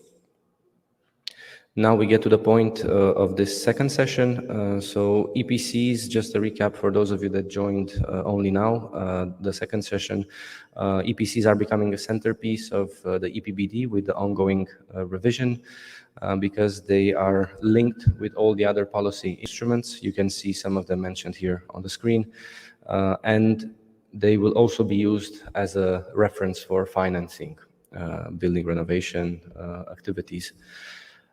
So it's the highest potential that they possess to ensure coherence for energy performance assessment and certification, be it asset rating or operational rating. And it's now the I would say, last chance that we really can make a difference in the building sector when it comes to climate change. And if we are to be in control of in how building performs, we need to go down this path and add to asset rating also operational rating. And to do that, we need to have smart building technologies and measure building performance. But how Marlene put it in her keynote, we need to do this with a specific purpose so that we can really reach our objectives. We are at a fork in the road, and I think the only way we can succeed is if we take the left-hand side road, so going farther together, as we are already doing in this cluster, as opposed to going fast alone. We've gone fast alone, and we saw where we ended up, so let's learn from our previous experiences. These are the panelists. I will not read their names now. I will introduce each of them separately. They will have a short introduction of their project, and we planned moderated discussion and some Q&A, but we are really delayed. We started 15 minutes later the previous session, and we had some technicalities which we had to deal with. So I'll just hand over the floor to them, and we'll see where we are with the time, and we'll try to make the most of it.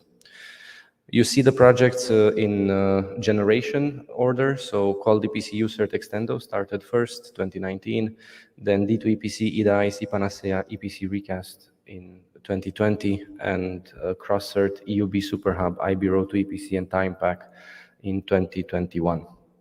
And then they are further in alphabetical order, just so that you know there isn't any bias in the order. So I first hand the floor to Maike Veniakob, representing QualDPC. Maike is attending virtually. Maike, I hope you are with us and you can hear us loud and clear. Yes, I can hear you well. I hope you can hear me too. Yes, excellent. Just tell me when to change the slide, and the floor is yours as soon as we have the slide deck back on screen. Yes. I think there is only one slide I forwarded to you yesterday. So yeah, I just start. Well, my name, yeah, perfect. Well, I'm Maike Veniakob from Wuppertal Institute in Germany, and we are the coordinator of the QualDPC project, which seems to be one of the oldest one. And it's great to team up with the cluster again, and it's great to see that the cluster is still growing. So QualDPC, it's an abbreviation for High Quality Energy Performance Assessment and Certification in Europe, accelerating deep energy renovation.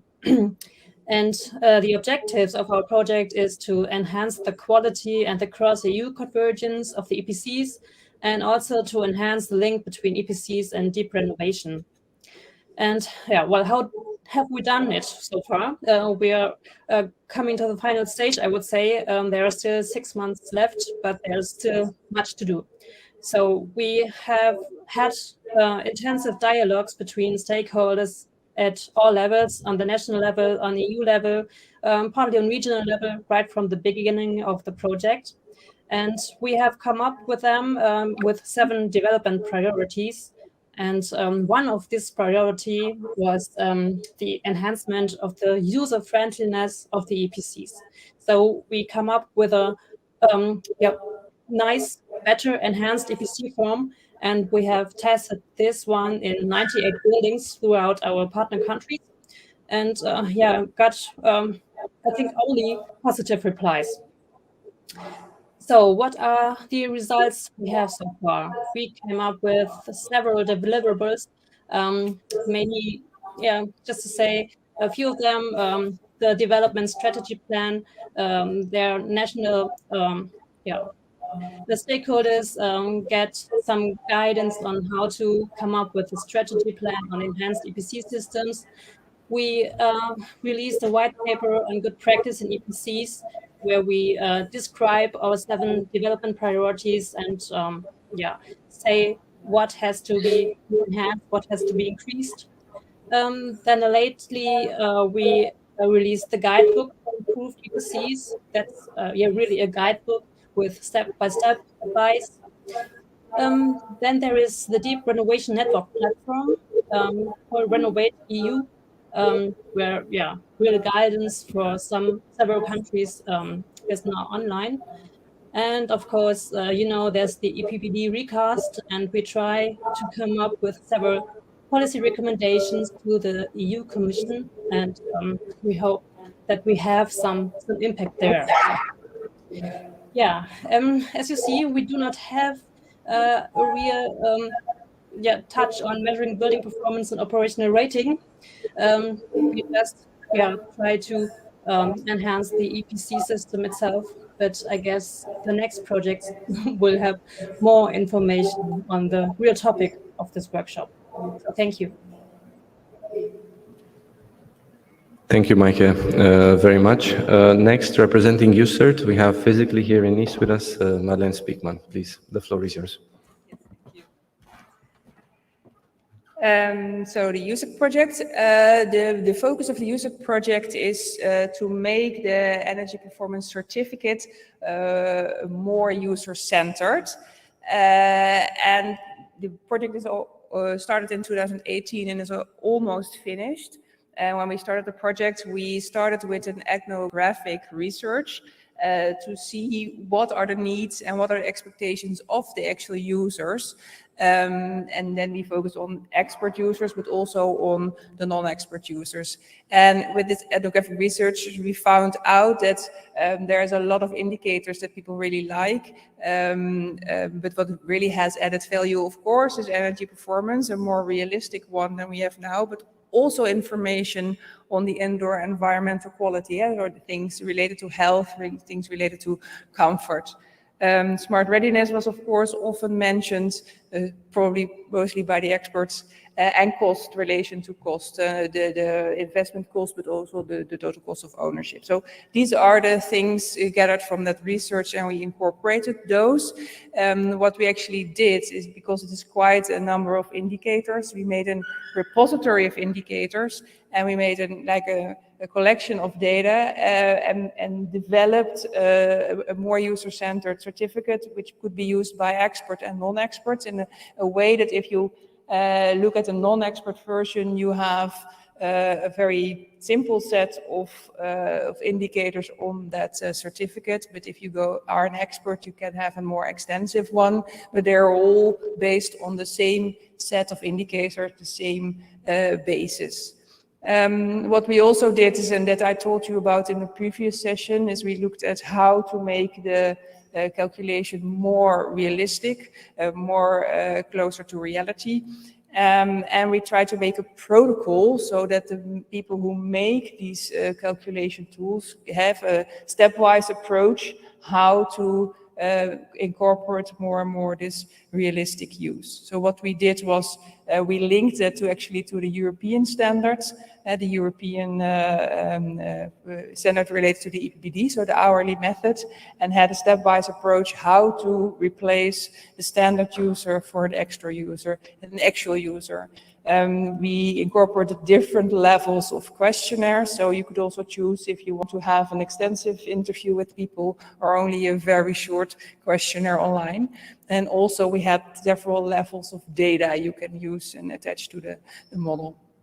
And the added value there is that you get a better prediction of the effect of renovations, not only on energy saving, but also the effect on indoor comfort, indoor air quality. And I leave it with that.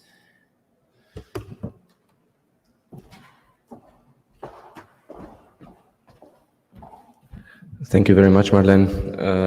Now it's Extendo project's turn, and Lukas Kranzel, the floor is yours. Yeah, thanks. My name is Lukas Kranzel from TU Wien Technical University in Vienna. I have the pleasure and the honor to share with you some thoughts and results from the Extendo project. Next slide, please. So Extendo stands for extending the energy performance assessment and certification schemes via a modular approach. Next slide, please. Our project actually started in 2019 and came to an end now in August. So as far as I understand, it's the first of the EPC sister projects that is now really coming to an end. The main objective of Extender was to demonstrate and encourage the rollout of 10 innovative EPC features, and by that improve reliability, usability, and convergence of practices and tools. So we split these 10 features into 5 features regarding innovative EPC indicators and 5 features on innovative use of data in EPCs. And from these 10 features, one feature was in particular dedicated on real energy consumption-based indicator. So this real energy consumption indicator, this feature number 5, was designed as a method to determine energy performance of a building based on measured energy use. And basically what the method does is to standardize, to normalize actual measured data to standard conditions of climate and use, so a corrected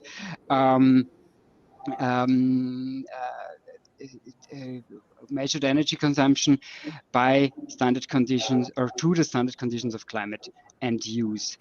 But operational rating and measured energy consumption was not only included in this feature, also in the comfort feature, for example, where we developed a comfort indicator which could be integrated in EPCs. We also distinguished an assessment rating or an operational rating. And last but not least, I also would like to mention the logbook, which by gathering different type of data, in particular also measurement data, be it also from smart meters and or billing data, can also be a central point to collect different measurement data. Next slide, please. So we developed these 10 methodologies and concepts, tested them also in 9 countries. And next slide, please. I think I will skip this for time reason. And next slide, just to mention that for each of these features, in particular also the real energy consumption indicator, you can find the material on the Extender Toolbox, which is part of the website. Thanks. That's it from my side. Thank you. Thank you very much, Lucas, for keeping it short. We pass now to the second generation, and the first project is D2EPC, represented by Paris Fokaides, and he's here with us in Nice. So, Paris, the floor is yours. Thank you, Andrei. Representing D2EPC, a project which started in September 2020. It's, as Andrei said, in the second generation of projects. We could have the first slide, please. I can change it myself. All right, with this one. All right, great. So the main idea of the D2EPC is that we envision to deliver EPCs from BIM files. So we recognize the fact that BIM documents include all the required information that we need for building shell building systems in order to issue an EPC. So our main purpose in this project was to have a BIM-oriented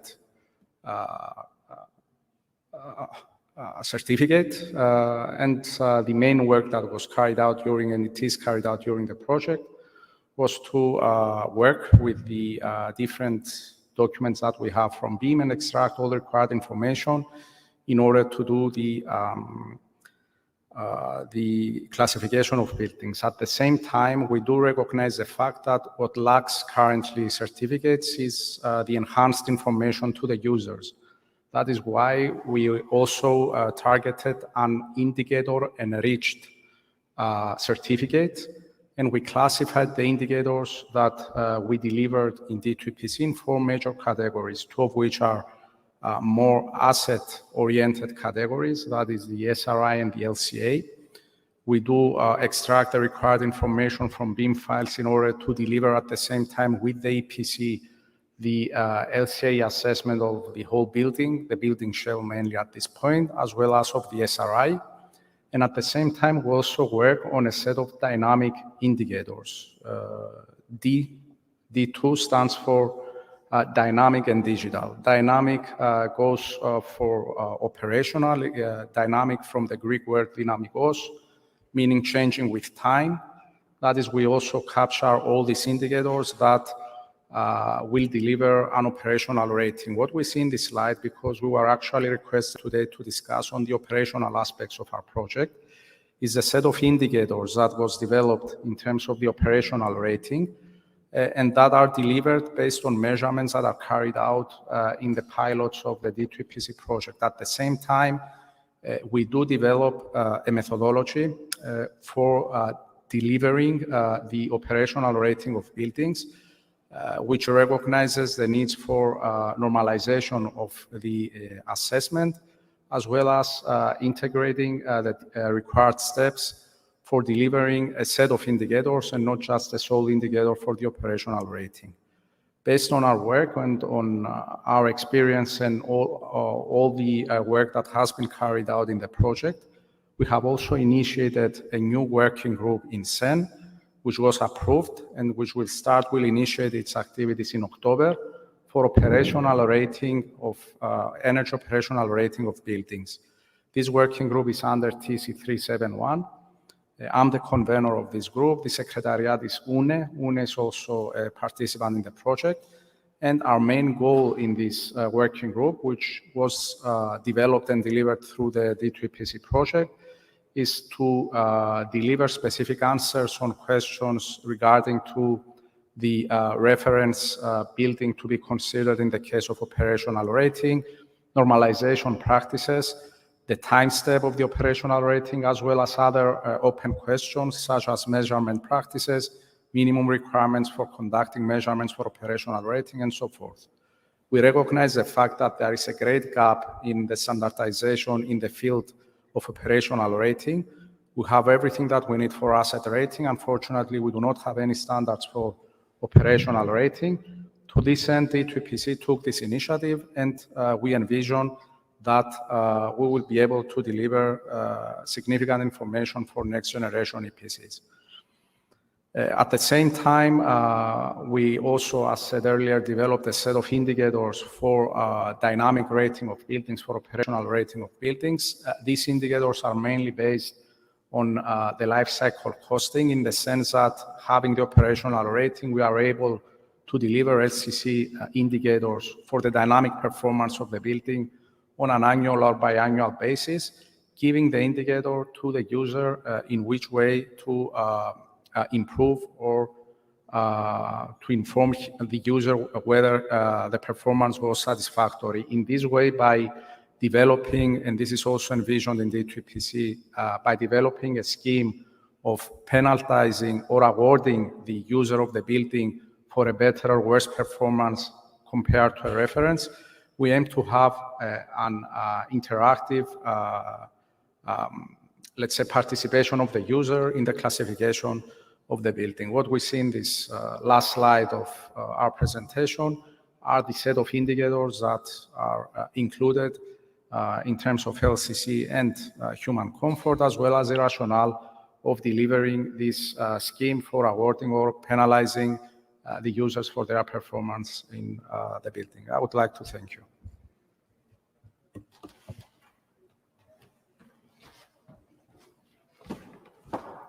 Thank you, Paris. The time is now for EDICE, and we have Michal Pomianowski here with us. Please, Michal, the floor is yours. Thank you very much. Yes, my name is Michael Pomianowski, and I'm coordinating EDICE project, in which our vision was to go towards dynamic certification of buildings, not only in terms of doing it consecutively in time, but also using the dynamic tools that have certain advantages of capturing better the actual performance of building than the current static tools that are most often used today for EPC assessment of buildings. And I was very pleased to see the topic of today, actually operational rating activities in the project, because in EDICE we have several activities related to this operational rating. And I have tried to capture most of them in the project. So I will go from top. The first work that we have done was development of what we call DEPC protocols that reflect KPIs that we identified as significant for assessment of the buildings. These KPIs are grouped into families that are energy signature, comfort and quality, and also free running operation. Then the third development in our project is related to the PREDICE tool, which is a Python-driven code that enables us to facilitate the dynamic modeling and take away the burden from those who perform simulation to a certain extent, so that we can simply facilitate this process from going from static and simple models towards more complex dynamic environment. What we can do in PREDICE tool, we can import actual weather instead of standard weather. We can adapt condition of use from standard to actual condition of use that would be identified in our buildings. And we can also implement elements of inspection protocol that we also have developed. The goal of this PREDICE tool use is to implement it for sensitivity analysis, but as well for the performance gap analysis. So these are the two key, let's say, qualities of this tool. Then the fourth one is the middleware physics tool or environment that allows us to collect monitored parameters from the buildings that we have in the project and pair them with the simulation results. So we have developed actually entire infrastructure, KPIs, then the simulation models, and now I present you the physics part where we integrate all of these together that can visualize us almost real time the performance that of the building, assessment of the building that is delivered from the simulation and also from the measurements in the building. Of course, the assessment can be to different level depending on the availability of the data that we have. Then the next achievement is predictive prediction capabilities, which has been performed in 3 different time horizons: short prediction up to 1 day, middle up to 1 week, and even long term for 1 month. And so that we can track let's say we can forecast the energy use, for example, of the buildings. And the last part is about implementation of certain monitoring infrastructure into, I think, 12 demonstration buildings that we have in the project. All of these, not all, but most of these buildings are actually running now in physics, where you can see the measured parameters, and physics can also connect to the Energy Plus models and this PREDICE tool and connect these 2 elements together so that you can see the performance gap. So that is what we have done. So we have not only made a methodology, but also build an infrastructure that allows us to track on performance gap. Thank you very much.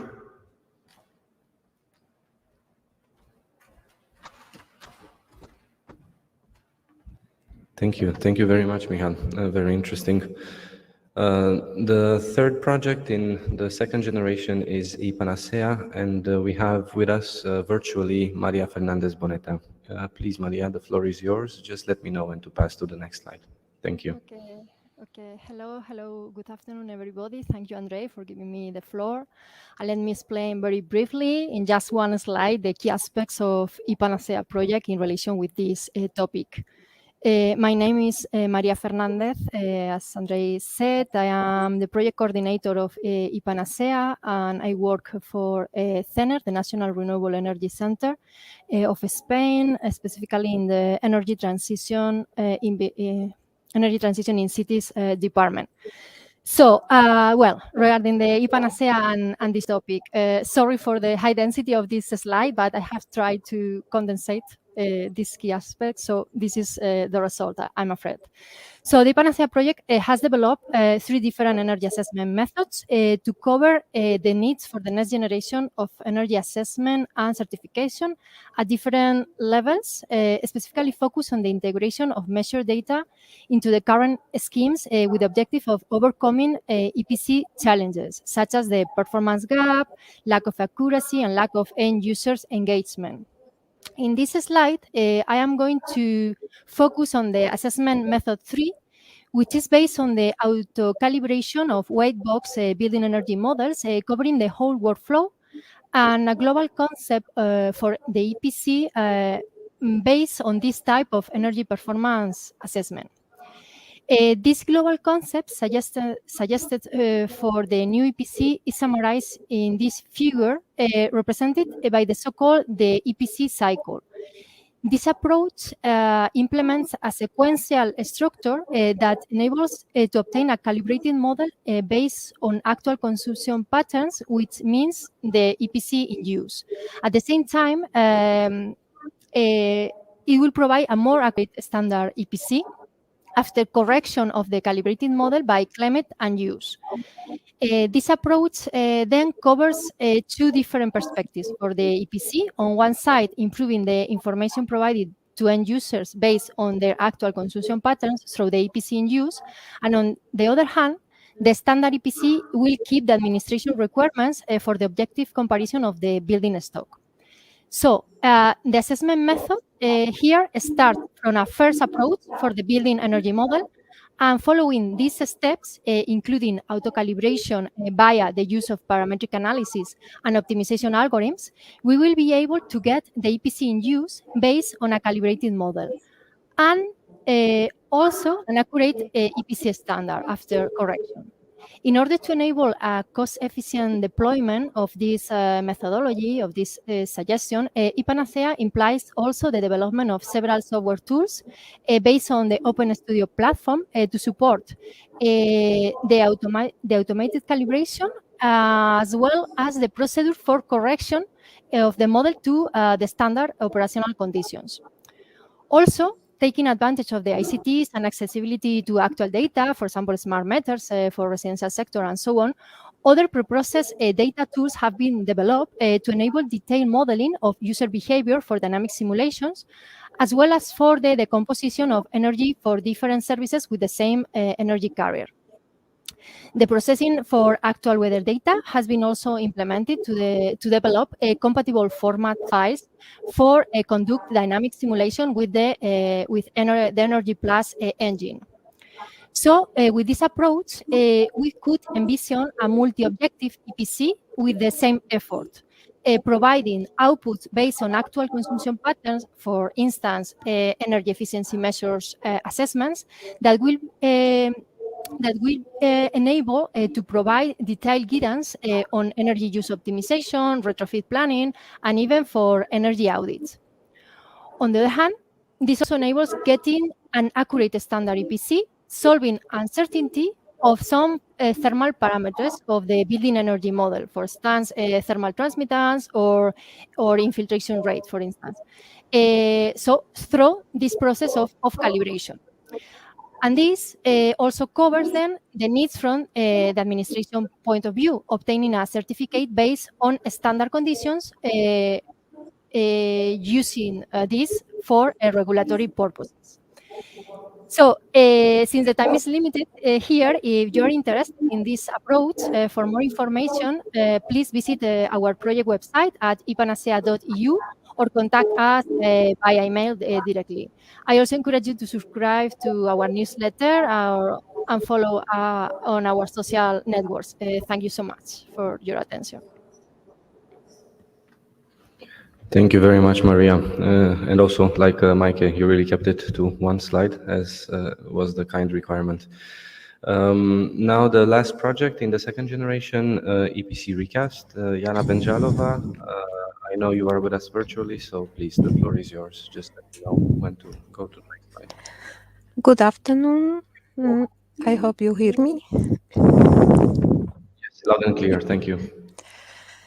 So EPC Recast is a project that will provide a toolbox to assess energy performance in buildings and renovation needs for the next generation of certificate with focus on residential buildings, more specifically existing ones for which renovation is one of the most challenging issues.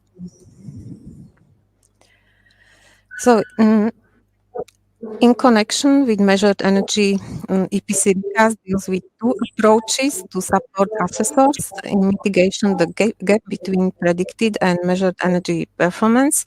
So the first approach is an iterative process for calculation model calibration using measured data. So calculation starts with actual input data, model definition, running simulation. Next step is comparison of result with meter data and error estimation, improvement of model if needed, and finally validation if certain level of error is achieved. We can say then that the calculation model is calibrated and it can be used also for standard asset rating calculation. There are many common steps for calculation model calibration, and the second approach in EPC Recast, that is measured energy performance, operational rating. And the main common steps for use of meter data are the data pre-processing and cleaning, disaggregation per energy uses, extraction of relevant inputs, for example, climate, behavior, and several technological components will be propose in EPC Recast toolbox for this pre-processing of data for calculation model calibration, but also for operational rating.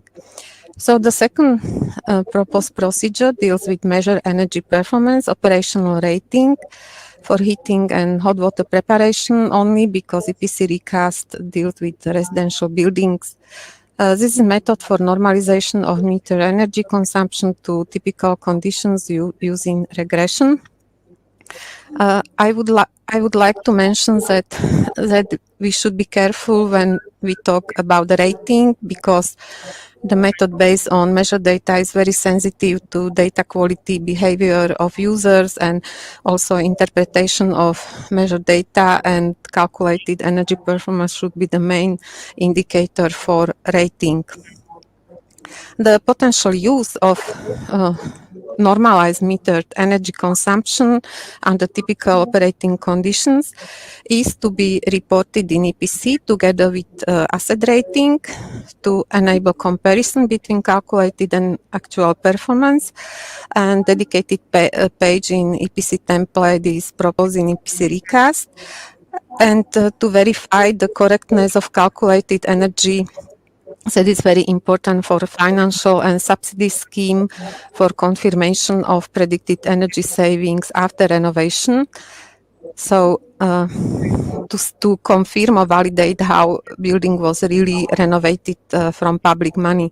We think also that this will improve the reliability and quality of assessors' calculation, because if they are aware about this comparison, that this comparison is expected.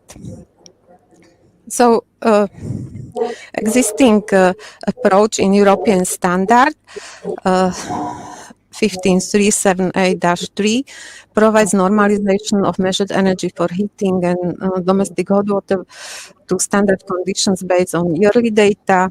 So minimum 2 years of measurement are needed. So EPC Recast procedure will propose measured energy performance based on shorter intervals, weeks or months of measurement, and extrapolation to the full year.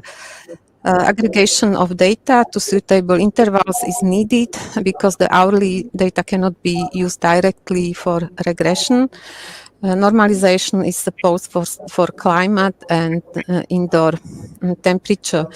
The formulas and procedures are proposed to limit the uncertainty by converting the extrapolation to the interpolation, and the approach was tested on hourly data from simulation and short-term measurement. For example, 10 weeks or 3 months was sufficient for extrapolation to the full year. The data quality is a crucial problem. Not all buildings are suitable for this approach, and a certain level of building automation and control system and metering are needed. So there will be proposed some link to SRI level and SRI of the building. The calculated energy signature based on simulation will be reported in EPC for typical climate of building location that will allow owner to use it for comparison during the real operation of the building.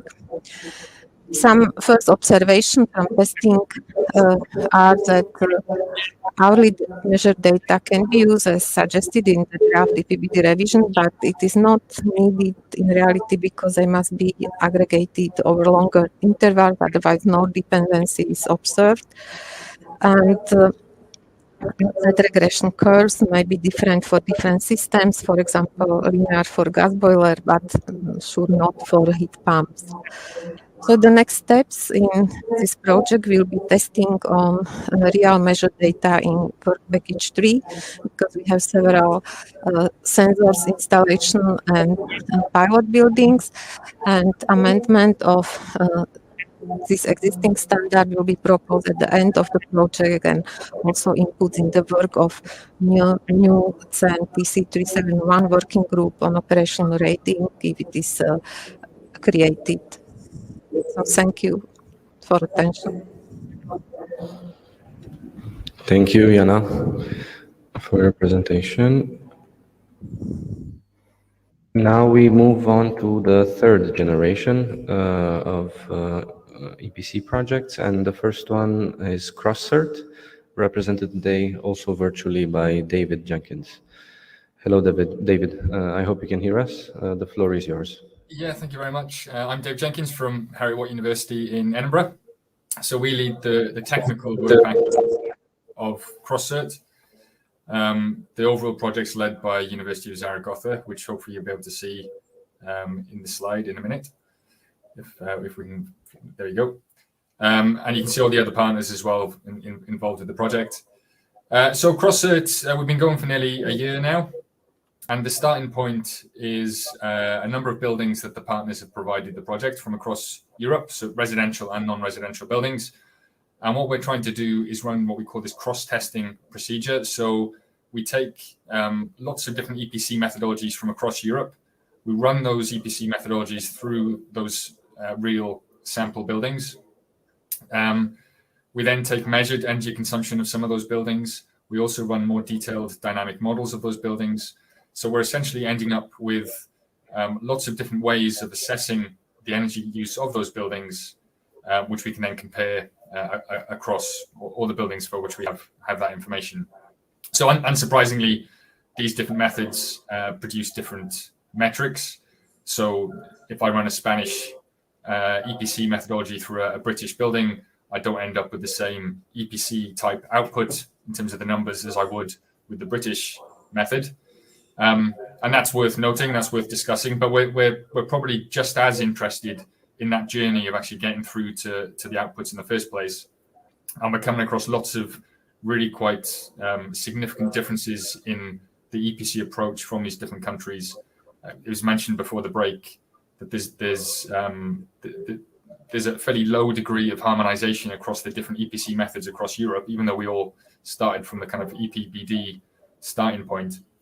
And this is really important because when we talk about innovations that we might want to try out with EPCs, so SRIs or operational ratings from measured energy consumption, and we're also bringing that into the cross-testing procedure in the work that we do in CrossCert.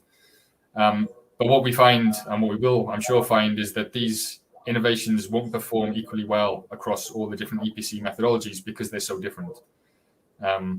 So just to give you a very quick example, at the moment we're looking at our UK buildings being put through a Bulgarian EPC method, and the level of detail and bespoke information used in that Bulgarian method is quite different to the UK method, where we use quite a lot of lookup tables and standardized input data. And so it's not just the numbers that are coming out that are different, but the whole process, that whole EPC journey is really quite different between countries and between methodologies. Like a couple of other projects, there's a strong focus on the user, on the end user. So when we're looking at different existing metrics and new metrics that might be involved with EPCs, we're thinking about what is the value to different end use audiences. So we have a series of workshops and engagement events that we'll be running with different user groups.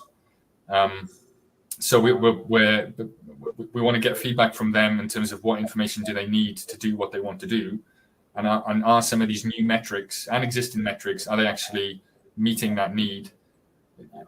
We can come up with any metric, any new performance metric that you like, but you have to be sure that someone somewhere actually needs that metric and will make better decisions as a result of having that information. So, and that's particularly obvious when you start looking at modeled energy consumption and measured energy consumption. And what happens if you try to put all that information into one place within an EPC type document? Are you actually providing better information, more actionable information, or are you just throwing more information onto a document which won't necessarily change the sort of actionable information that an end user might have? So we have these different components. We have the cross-testing procedure, which is, as I say, about kind of turning a handle on lots of different models, and then analyzing the results and analyzing what the different methodologies might be telling you about the same building, and whether there's a clash and a sort of contradiction there. But there is this strong focus as well on the users. And what we hope to do by the end of the project is, when we start piecing together different parts of the EPC methodologies and different types of assessment across these different techniques we're looking at, we can go to these end use audiences and say, well, of all these different approaches and of all these different metrics, what is actually useful to you? And then we can sort of feedback that into the process, and hopefully end up with a sort of a more engaged audience that's actually a sort of co-production exercise to produce EPC results that are actually useful. So in the time, I'll stop there, but happy to take any questions or have future discussions on all of that. Thank you. Thank you, David. Next in line would be EUB Super Hub. However, Peter, you're here. Wow. Good news. Peter is here. Please, Peter, the floor is yours. You don't have any supportive slides, so you can make your contribution directly, orally. Thank you, Andre. Thank you. Good afternoon, everyone. I'm Peter Jurish from Geonardo Ltd, coordinator of EUB Super Hub project. Excuse me for not having a prior input to the workshop. I also jumped into the workshop from the airport. So just to disclose the main objectives of EUB Super Hub project is that we are not specifically targeting operational building ratings, but our focus is more since we take into account from a large extent the EU levels initiative and the sustainability certificates. We try to see the combination of how the indicators of both the energy performance indicators and the sustainability certificate indicators can be combined for the next generation certificates. More on that from the EUB Super Hub is that we kind of tackle harmonization of effort of seeing what these indicators, how these indicators can be harmonized in a way that it could represent big building or real estate portfolios, so that portfolio managers and building owners or investor companies can handle the data or the buildings in a sort of a unified manner. And what also considers on this side is that since the from the sustainability and environmental perspective is really strongly emphasized in, for instance, in sustainability certificates, we sort of aim to go beyond energy indicators that represents the buildings. But obviously, this comes to with an offset of how you measure the building on real time or like the operational rating. And what also the feature of EUB Superhub is that we try to implement the whole methodology, of course, into a digital environment, so that view, assess, and handle the buildings together with their certifications in a one-stop shop. And basically, that are the key feature of the project.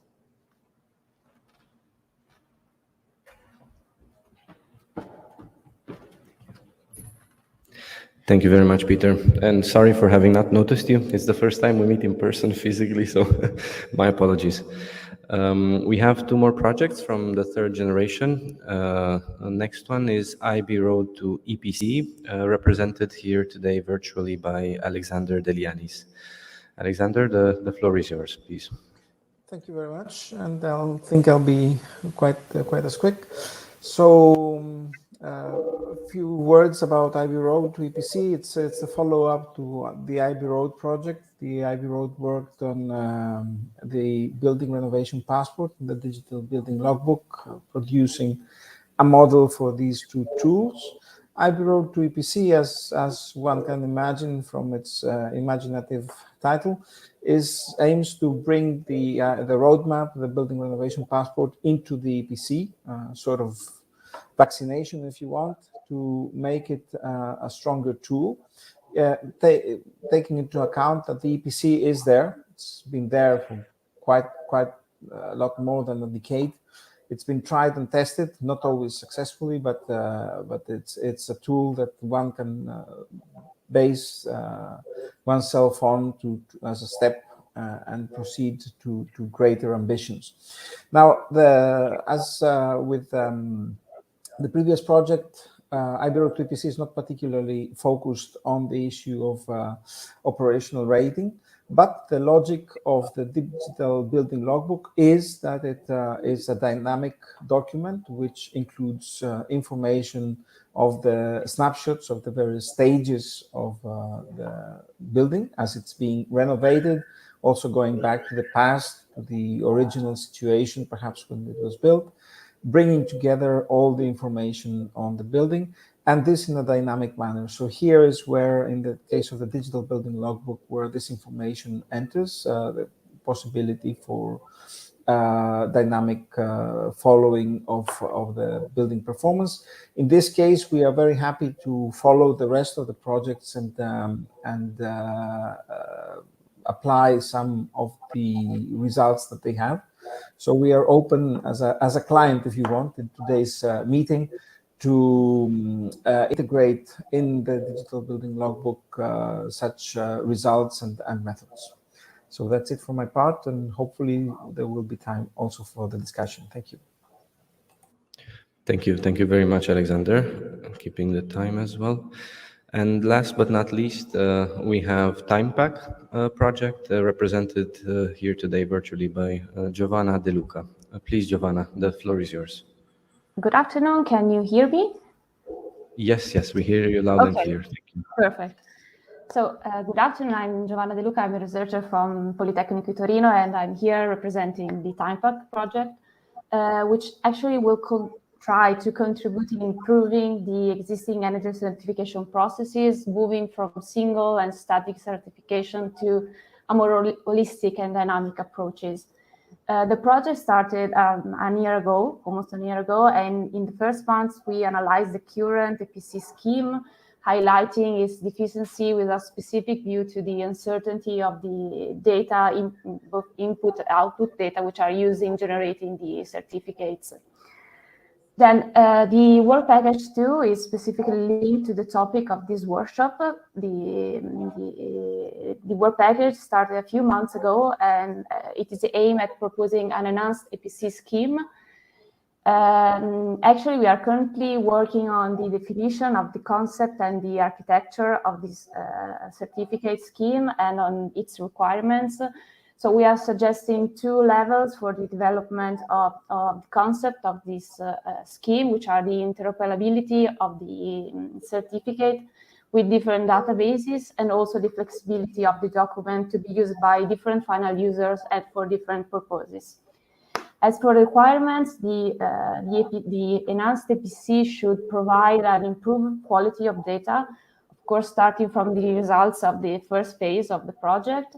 It should be a dynamic, dynamic over time document and also a flexible document, and should contain a wider set of parameters, also including operational data. The subtask 2 of the work package is specifically focused in the integration of the operational data into the enhanced EPC scheme. And actually, it is aimed at improving the accuracy and the reproducibility of the whole energy performance procedure, also to add realistic information related to the current building and also to suggest renovation actions. The project is not a research project, so we will not focus on the development of new methodologies. So we are actually providing some guidelines to the users, both regarding, let's say, improving the accuracy of the procedure by providing guidelines for the collection of the required data, as well for the elaboration, derivation, and also for the calibration of the building energy models. While for, let's say, to provide realistic information related to the current building, we will propose new indicators to evaluate both the operational and theoretical performance, alongside other indicators like the smart readiness indicators, indoor environmental quality, and economical indicators. The evaluation of these additional indicators will be based on different case studies, which will be representative of the building stock of the country partners. And we are actually defining them by means of statistical analysis on the database, on the EPC databases for each country partner. And that's all for TimePack. Thank you, Giovanna. Thank you very much. So we now get to the interactive part. I look again at the time. So we started 15 minutes or a bit more delayed. Normally we should have finished at 6, so we theoretically have time until 6:15. I know the dinner is at 7 for those that are physically in Nice. So I would just thank everybody again for the presentation of the project. For me, it's really rewarding to see that most of the projects are dealing with operational rating to a certain extent, or measuring building performance, and those that are not directly somehow are complementing with additional processes. So I think we can take a few questions online. I think we had one. I know Jasper showed me one. Maybe we could start with that one. And I don't know if anybody in the room, or if some of you would like to ask each other certain questions. I also have a couple of questions myself. So let's take the one. There was one online. I think it was from Jaap Hogeling. It's more of a remark, but I think we can transform it into a question in a way. It's referring to the set of EPB standards. Jaap Hogeling, as you know, is the chair of CEN TC 371 at CEN. And he would like to understand, I think EPC recast made reference But he would like to know if the EPB standards were considered and also the Excel spreadsheets that are readily available on the EPB Center website. I don't know who would like to start answering in a certain way.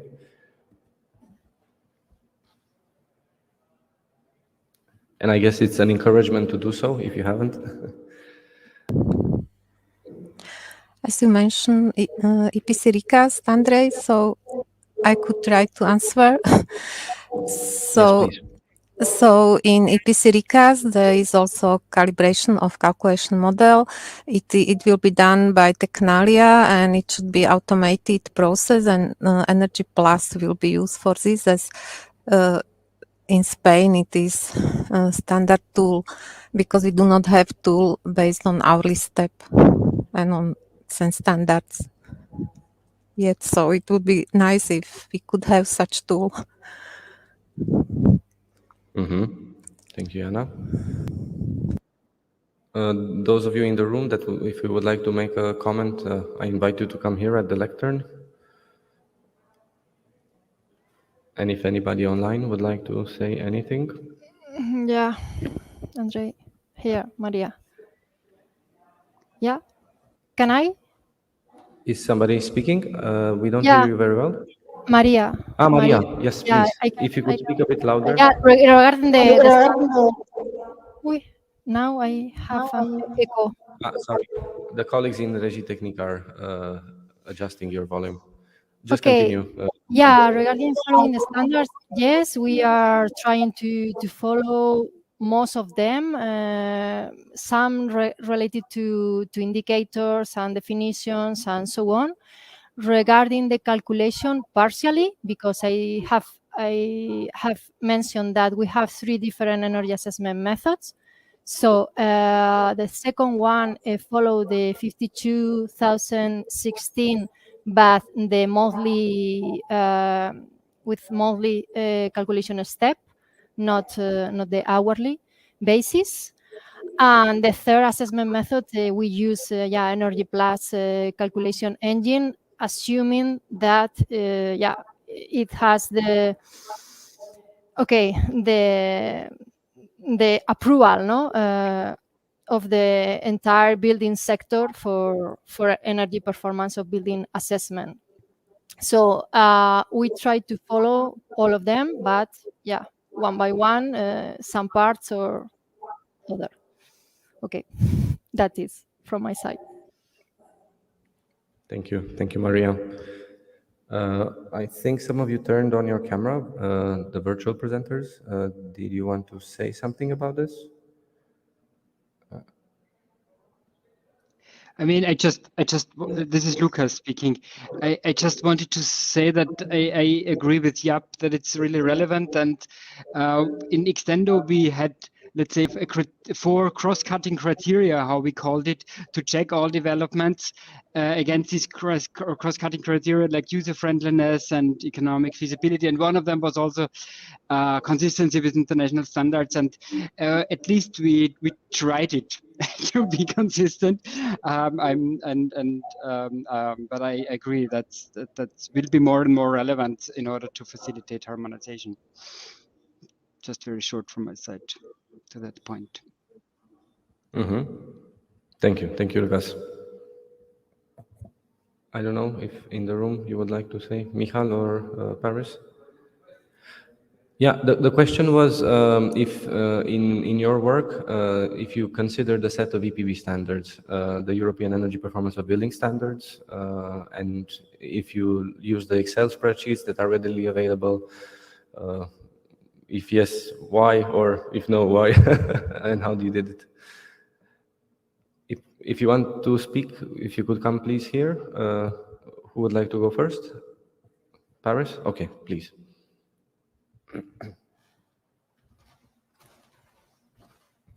Well, concerning asset rating, we are very lucky to have a very rich repository of standards for defining the classification of buildings. In the case of D2EPC, in order to develop the KPI enriched certificate, we did develop, and that is our coordinator, CERT, did develop a platform for deriving the asset rating of buildings. And this platform was based on the 52,000 series standards.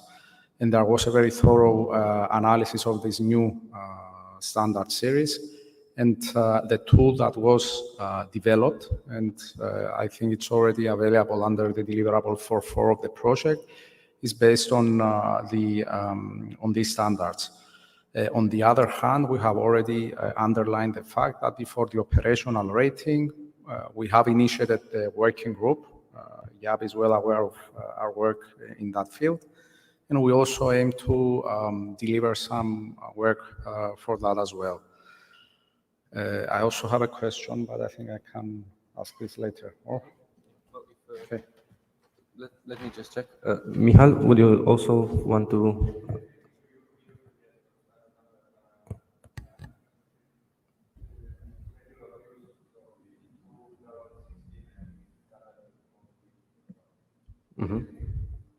Okay, thank you.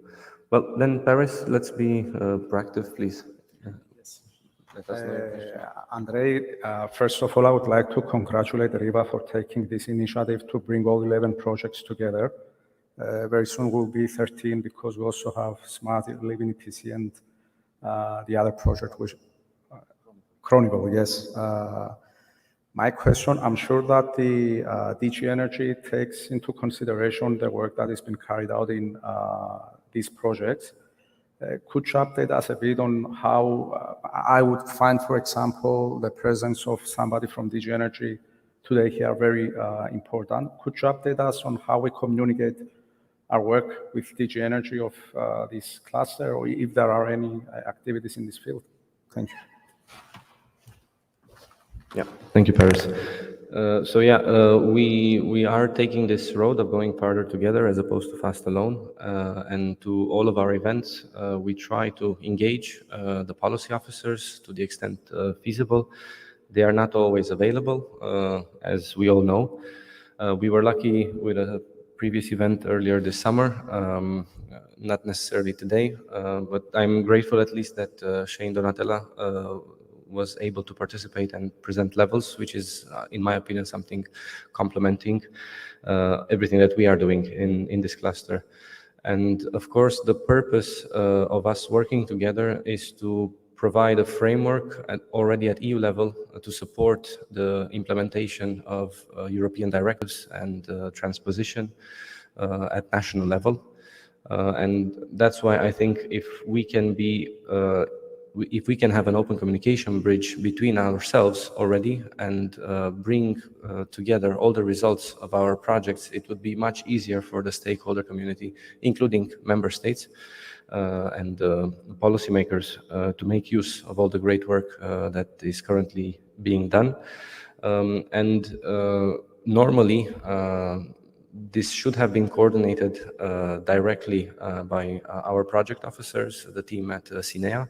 However, there have been some capacity issues, as we all know, in the past years. So that's why everything we are doing is very much welcome. But this is very much related to a question that I had in mind, actually. I wanted to ask all of you, because I see this is like the moment in time, at least for this topic. We have many overlapping topics where we can go further. But on this measuring building performance and operational rating, the fact that there is this working group at SAN level, and as I understood from you, Paris, anybody is welcome to join via the national standards body and actively engage in this work. And I guess it's relevant for all the sister projects that are working on this actively to disseminate everything and show the results that you have achieved so far. But how can we take this concretely to the next step? As I said also in the ending of the first session of our workshop, I think there are many synchronicities already with the guest speakers and all the EU projects that we had around the table. And I already saw a comment from Judith. Thank you, Judith.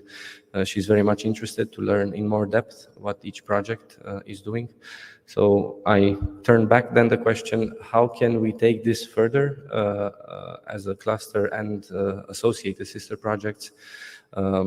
Shall it be only via this standardization working group, or can we continue? As you know, those of you here in the room and for the audience to know, the cluster has had also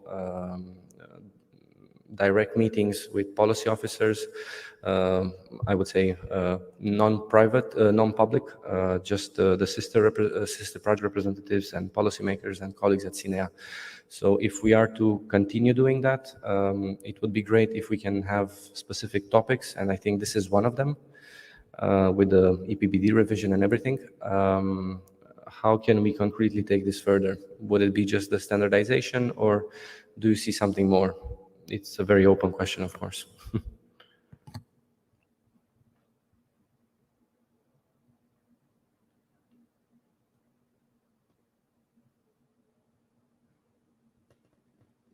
Paris.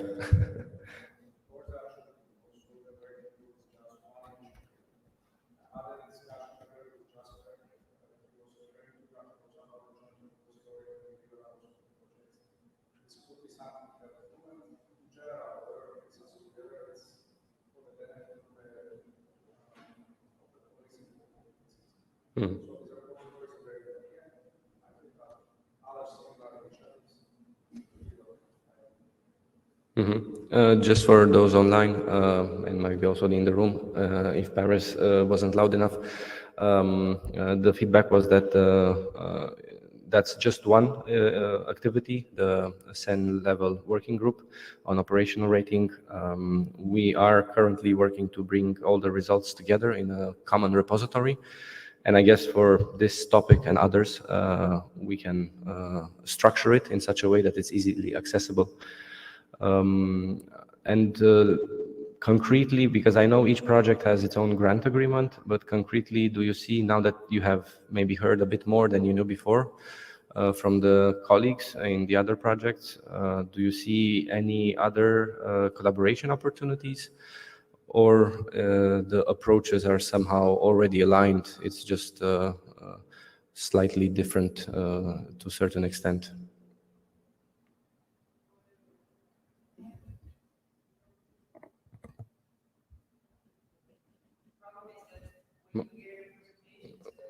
Marlene, maybe if you can come here, please.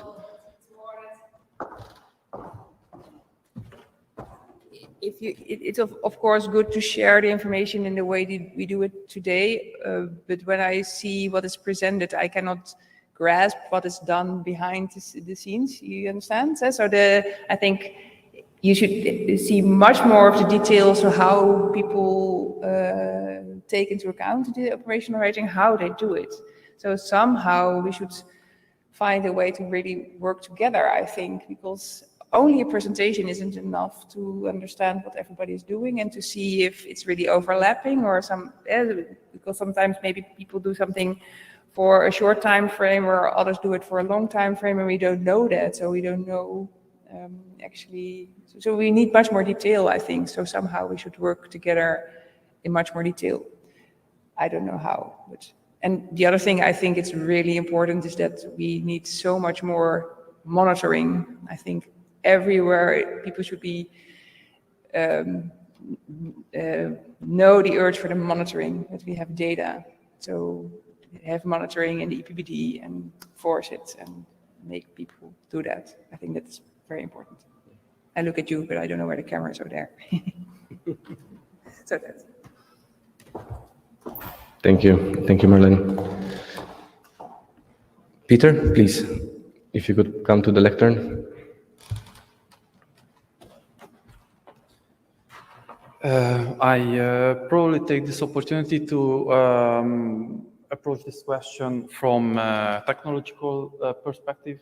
So basically, also our company and from the IT perspective, we see that there is a great potential also sharing the data sources, how different tools that are developed in these projects are digesting this information, how they convert it into their adopted digital logbook, or specifically develop a logbook for their own project.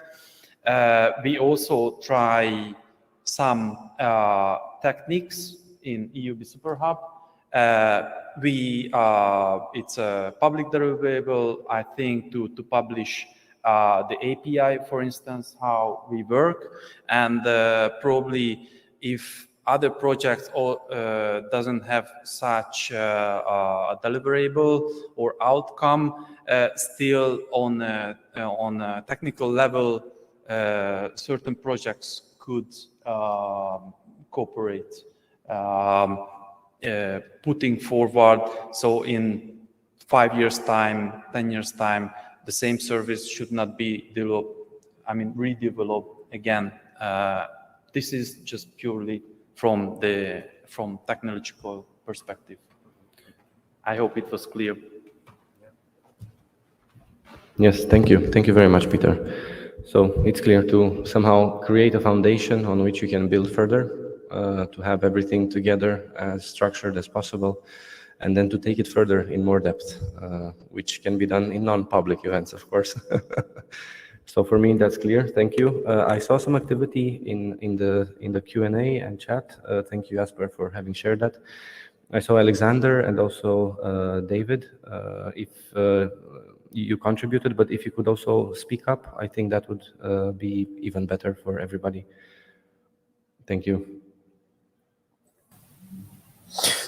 I'm happy to say the same in orally as well, but the context at the time was also, I think, relevant. So I think Jana made the distinction between assessment, measurement, assessment, and rating. In the point of being that rating is something that one has to agree, and there has to be standards and all this. And of course, this is in no way to discourage this work. This is very important work, but it can take a lot of time. And at the moment, we have an energy crisis, and this energy crisis is an opportunity. And I think that energy measurement, watching the actual energy consumption of European buildings at the moment, with any tools that we have, and getting experience and getting insights from that, might be very relevant to the next step. The next step being the standards and rating. For example, we see already activities that are aiming towards energy sufficiency and different qualities of energy. Okay, energy for my work is important. Energy for my watching video streaming is not so important. Okay, so I cut down. So suddenly, our buildings their consumption will drop due to certain strategic choices and everyday choices. And I think this is an opportunity to understand better the patterns of use and get some very valuable insights from there that can be used further down the line.